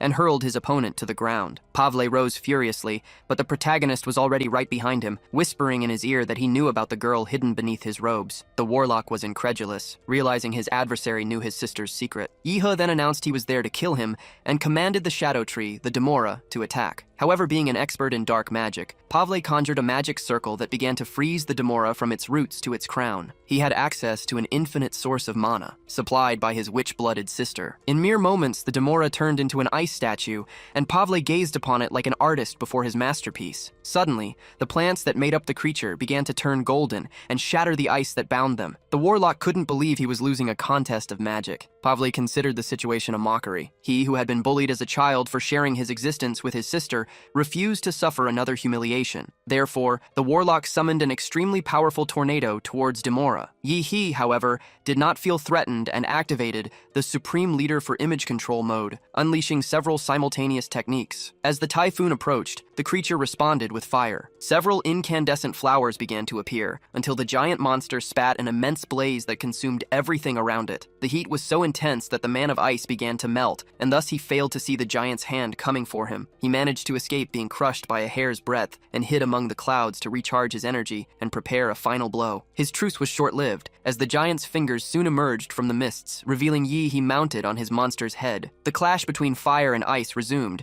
but this time the wizard decided to flee, recognizing he was no match for Yi, the supreme leader of the monsters. Yi fired a bolt of lightning at the coward, but the wizard managed to dodge it and even mocked his aim. However, the clouds above Pavle's head created the perfect conditions for Yi, who summoned a deafening thunderclap. Pavle only saw the flash before him, and due to the intense electrical charge, was prevented from teleporting. Then, a spear of lightning pierced his body, subjecting him to continuous electrocution. Alongside his giant monster, Yi watched as the bodies of the wizard and his sister were impaled on ice. It was at that moment, however, that the true witch awakened. Far away, in the Belton Federation, Director Adler received reports that Pavle was fighting a mysterious masked figure. He was furious, as the wizard was supposed to be helping in the battle against Sia. Meanwhile, the vast cloud cover created by the fight began to dissipate, allowing the people of that country to witness the beating the wizard was taking. He ordered the Pangu monster to deliver the finishing blow. As the flames engulfed the ice capsule where the warlock was, the witch's hand subtly shattered the icy layers and effortlessly blocked Yi's technique. Then, she released a frigid air that began to envelop the entire Pangu,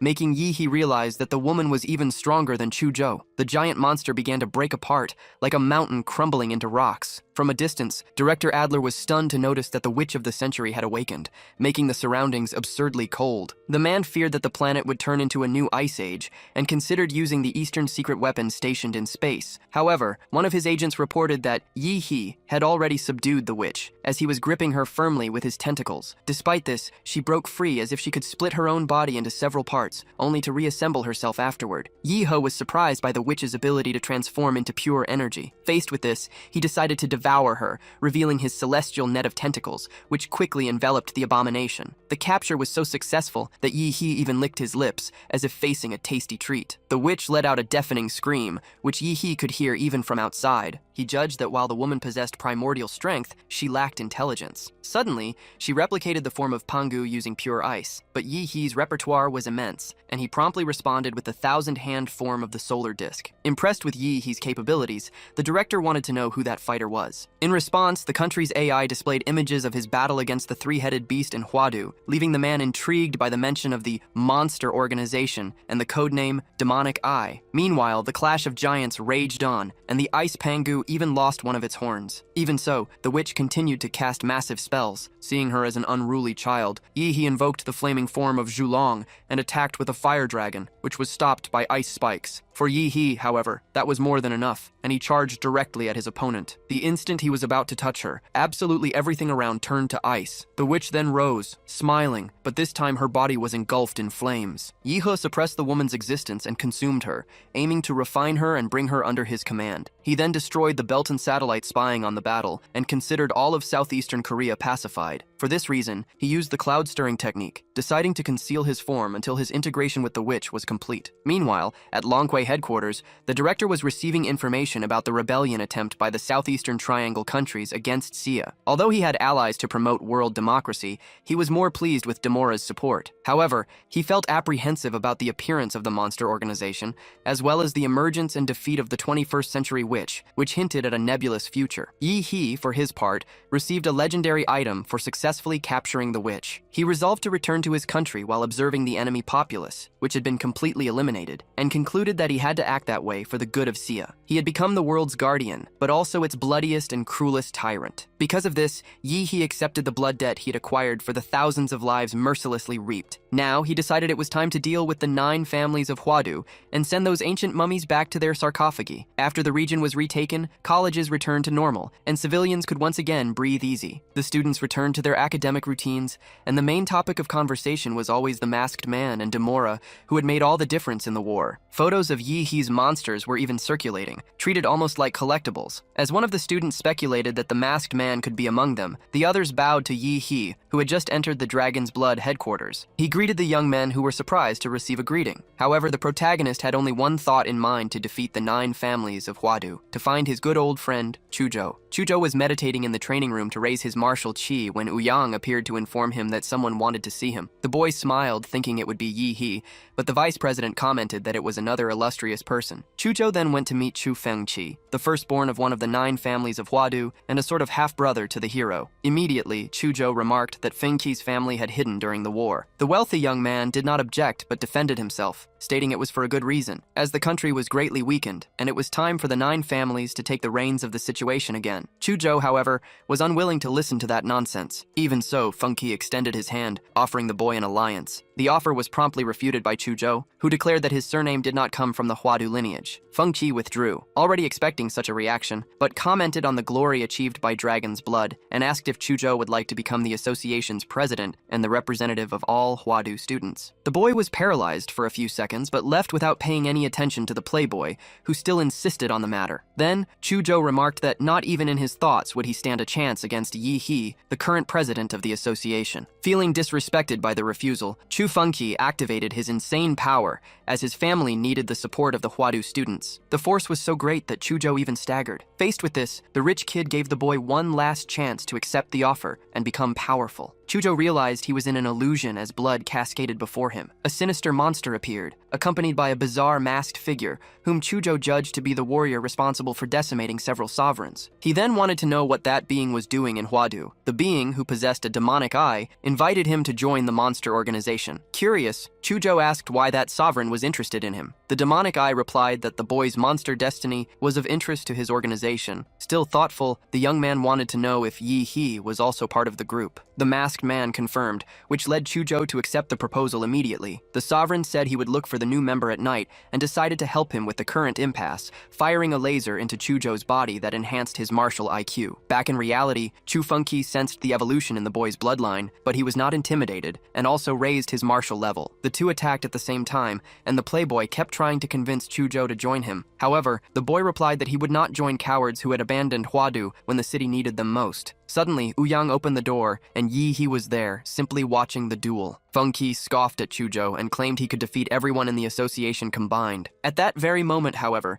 Yi He silenced the man with just one hand. Chu Funky activated the power in his hands to try and break Yi He's grip, who held him aloft, but the effort didn't faze him in the slightest. The eldest son of the Chu family widened his eyes in disbelief. Yi He commented that now it was his turn to attack. Ouyang nearly panicked, as Funky was a distinguished guest, but Yi He paid no mind and threw him through the window. Meanwhile, Chujo pondered that, from that moment on, he could turn into a real monster. Suddenly, the atmosphere changed, and the two friends hugged, having missed each other dearly. They went out to talk, leaving Ouyang with a bewildered expression, unsure how to explain the situation to the Chu family. During their conversation, Yi He explained to his friend about his personalities, but Chujo was more curious to know when he had joined the monster organization. Yi He told him that the demonic eye had invited him after the mission in Linshui County, omitting the fact that he himself had saved everyone. He added, lying, that he had grown much stronger with some extra help from the organization. Chujo wanted to know how many masters of that level existed in the organization, and Yi He answered without hesitation that there were about 5 like him. This made Chujo wary of the possibility that they might try to invade Xia, but Yi He reassured him, saying that everything was under control and that he just had to follow the demonic eye's instructions. After their talk, Chujo said his goodbyes and left the office, still a little worried. Alone, Yi He grew pensive, for he knew he would never hurt his friend, even though the next plan required his participation. The problem was that the 9 families had always held great influence, even over emperors, throughout the millennia. Yi He began researching on Manhua and found confidential documents. He had already discovered during the county mission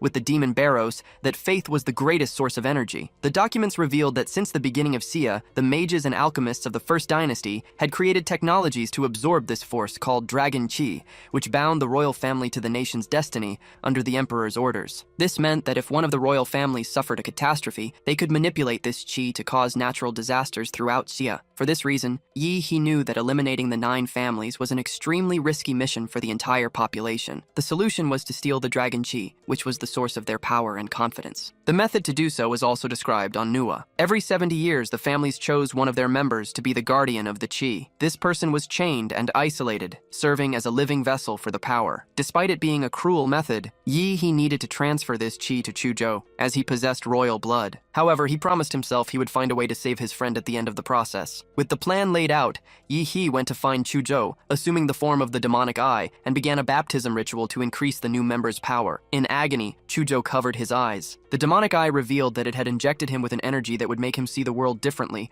and then baptized him as its disciple with that exclusive vision technique. In response, Chujo thanked him and called him master. All of this was happening in the boy's room while he meditated. Yi He ordered the new disciple to wash the blood from his eyes with the water from the air. While the new technique was integrating into Chujo's eyes, Yi He also granted him the necessary energy to glimpse the spiritual world and strengthened his entire body with his YH cells. By making Chujo's body more resilient, Yi He believed he could finally withstand the dragon's Qi, which was necessary to complete his mission. Afterward, Yi He went to visit his master, Gongke, who was quite irritated because he had disappeared without a word. However, the young man used his charisma and showed her the gift he had brought to calm the situation, earning her forgiveness. She then asked what he wanted. Without beating around the bush, Yi He said he needed the second half of the scripture of Bodhi of the murderous heart. The woman was impressed to learn that her student had already surpassed the Grandmaster level, but she felt proud and put on her glasses to review the material and help him. Meanwhile, Yi He's clone, in the form of the demonic eye, was training Chujo to use his new powers. The young man concentrated and his pupils dilated in an unusual way, allowing him to see the world through the eyes of causality. Upon seeing the world through causality, Chujo felt much more sensitive and became confident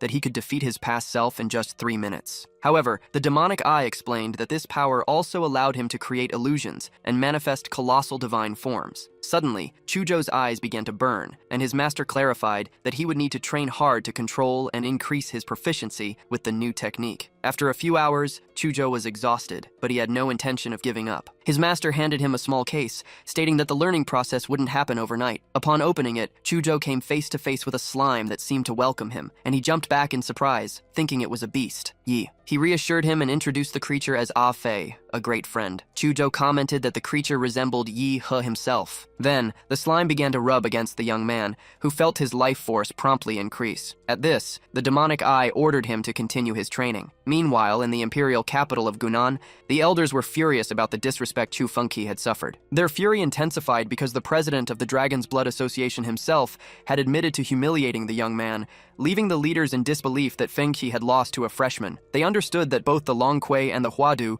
were sending a message of defiance against the 9 families. One of the elders, agitated, began to incite the others to go to war, but another immediately reprimanded him, arguing that such an action would earn the people's antipathy. The first, however, insisted on his position, and the atmosphere between the two grew heavy. The argument was interrupted by the intervention of the clan patriarch, Chu Hongtang. He declared that the priority was the Dragon Chi passage ceremony, which would take place in 2 months. The decision left the red-bearded elder even more furious, to the point of vowing to kill the other. Outside the city walls, Afei felt frustrated, as only someone with royal blood could enter. Mentally scolded by Yi he soon devised a plan to get what he needed at a place frequented by the elite, the Golden Horse Club, a venue filled with lively and beautiful people. In the club's office, the manager was trying to teach an employee some manners when she was interrupted by Yi He's arrival, who asked for a word. The woman nearly fell out of her chair in shock, but the protagonist managed to deceive her. He then requested the list of all VIP guests, along with compromising information on each of them. Meanwhile, a man known as Master Liu arrived in the main hall. Despite his arrogant demeanor, he was revered by those present. However, the heirs of the local families did not seem pleased with the presence of the nobles from Huadu. Liu made his way to a VIP seat and asked what the establishment had to offer. An employee commented that the city had the best women. The noble then wanted to know if it was true that the city's #1 warrior was a woman. The employee, in a fawning tone, replied that the warrior worked for Longquei and that for that reason, they didn't usually get involved with that group. The response irritated Liu, who was displeased to learn that the people of Gunan were still undecided on whom to support. Suddenly, Liu smashed a bottle over the employee's head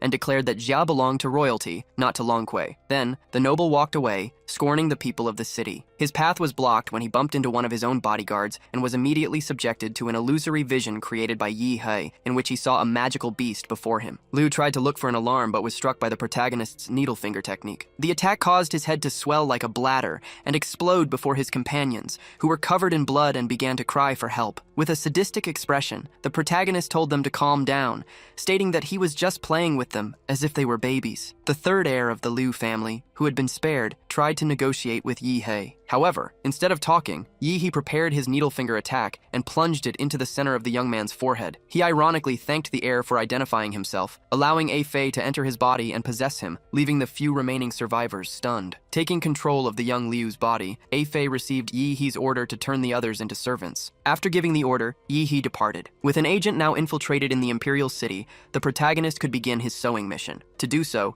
he needed to enter a deep meditation to spread the infection, as the process carried out by Afei only worked on weak-minded individuals. Furthermore, to save Chujo, he needed to deeply understand the dragon's chi, which required him to match his spiritual strength with his physical strength. He knew he could only achieve this evolution through the causal energy manifested through his eyes. Therefore, he activated the 10-headed hyena to awaken this power immediately. His body began to turn golden, and the new power he acquired seemed greater than he had ever imagined. 2 months later, Yi He, now referred to as the demonic eye, was training with Chujo. He asked his disciple to show how much he had evolved so that he could grant him a new state of causal energy through his sight. In response, Chujo opened his eyes. Unleashing all his power, Chujo released the beast form through his icy aura, making his master, the demonic eye, proud. His master, in turn, activated the power of the Hellstar to break the ice conjured by his apprentice. Thanks to his new gaze, Chujo was able to precisely track the movement of the luminous spheres, which could intercept any approaching object. In response, the boy unleashed the ice dragon, which fired several arrows at the master's pulsating ring and then confidently attacked with its claws. However, the spheres exploded, leaving Chujo petrified. He was then hit by several simultaneous blows. Yet, the demonic eye noticed something unexpected. Propelled by the dragon monster, Chujo revealed revealed that it was just a decoy and attacked his master from behind. The master identified the maneuver as a clone decoy technique, but ended up covered in ice. Meanwhile, Chujo seized his only opportunity to approach him. However,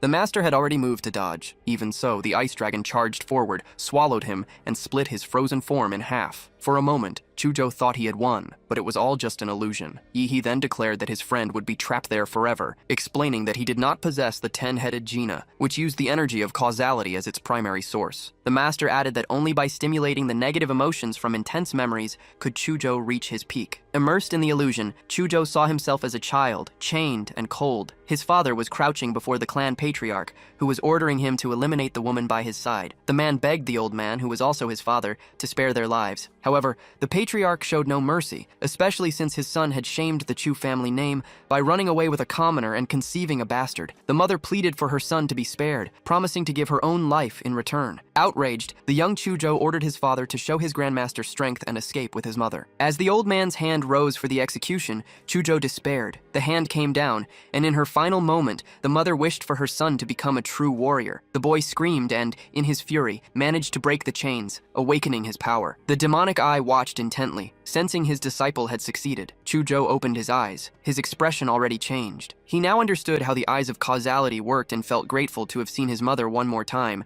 in addition to having acquired special techniques for each eye. The master explained that only those who carried a profound pain held the key to awakening such abilities. Then, he ordered Chujo to attack him with the new techniques. The boy hesitated, fearing it might be dangerous, but Yi remarked that he could never be destroyed in such a way. At this, Chujo activated his power, which emanated an absurd energy. Despite cutting through everything around him, the master didn't move a single muscle, remaining still in front of him the next second. This left Chujo incredulous, but the demonic eye was pleased with his disciple's performance. Satisfied, he asked to see the manifestation of his divine form, which would qualify him for the organization's missions. Chujo asked if such a manifestation wouldn't blind him, but the demonic eye stated that his armor would protect him. At that moment, Afei appeared and told him to trust the process. Chujo then allowed the slime to enhance his current state. The two merged, and even Afei felt the impact of the boy's eyes of causality. Thus, the great divine form was manifested, transforming him into the great and true Lord Erlang of the Qingyuan divinity.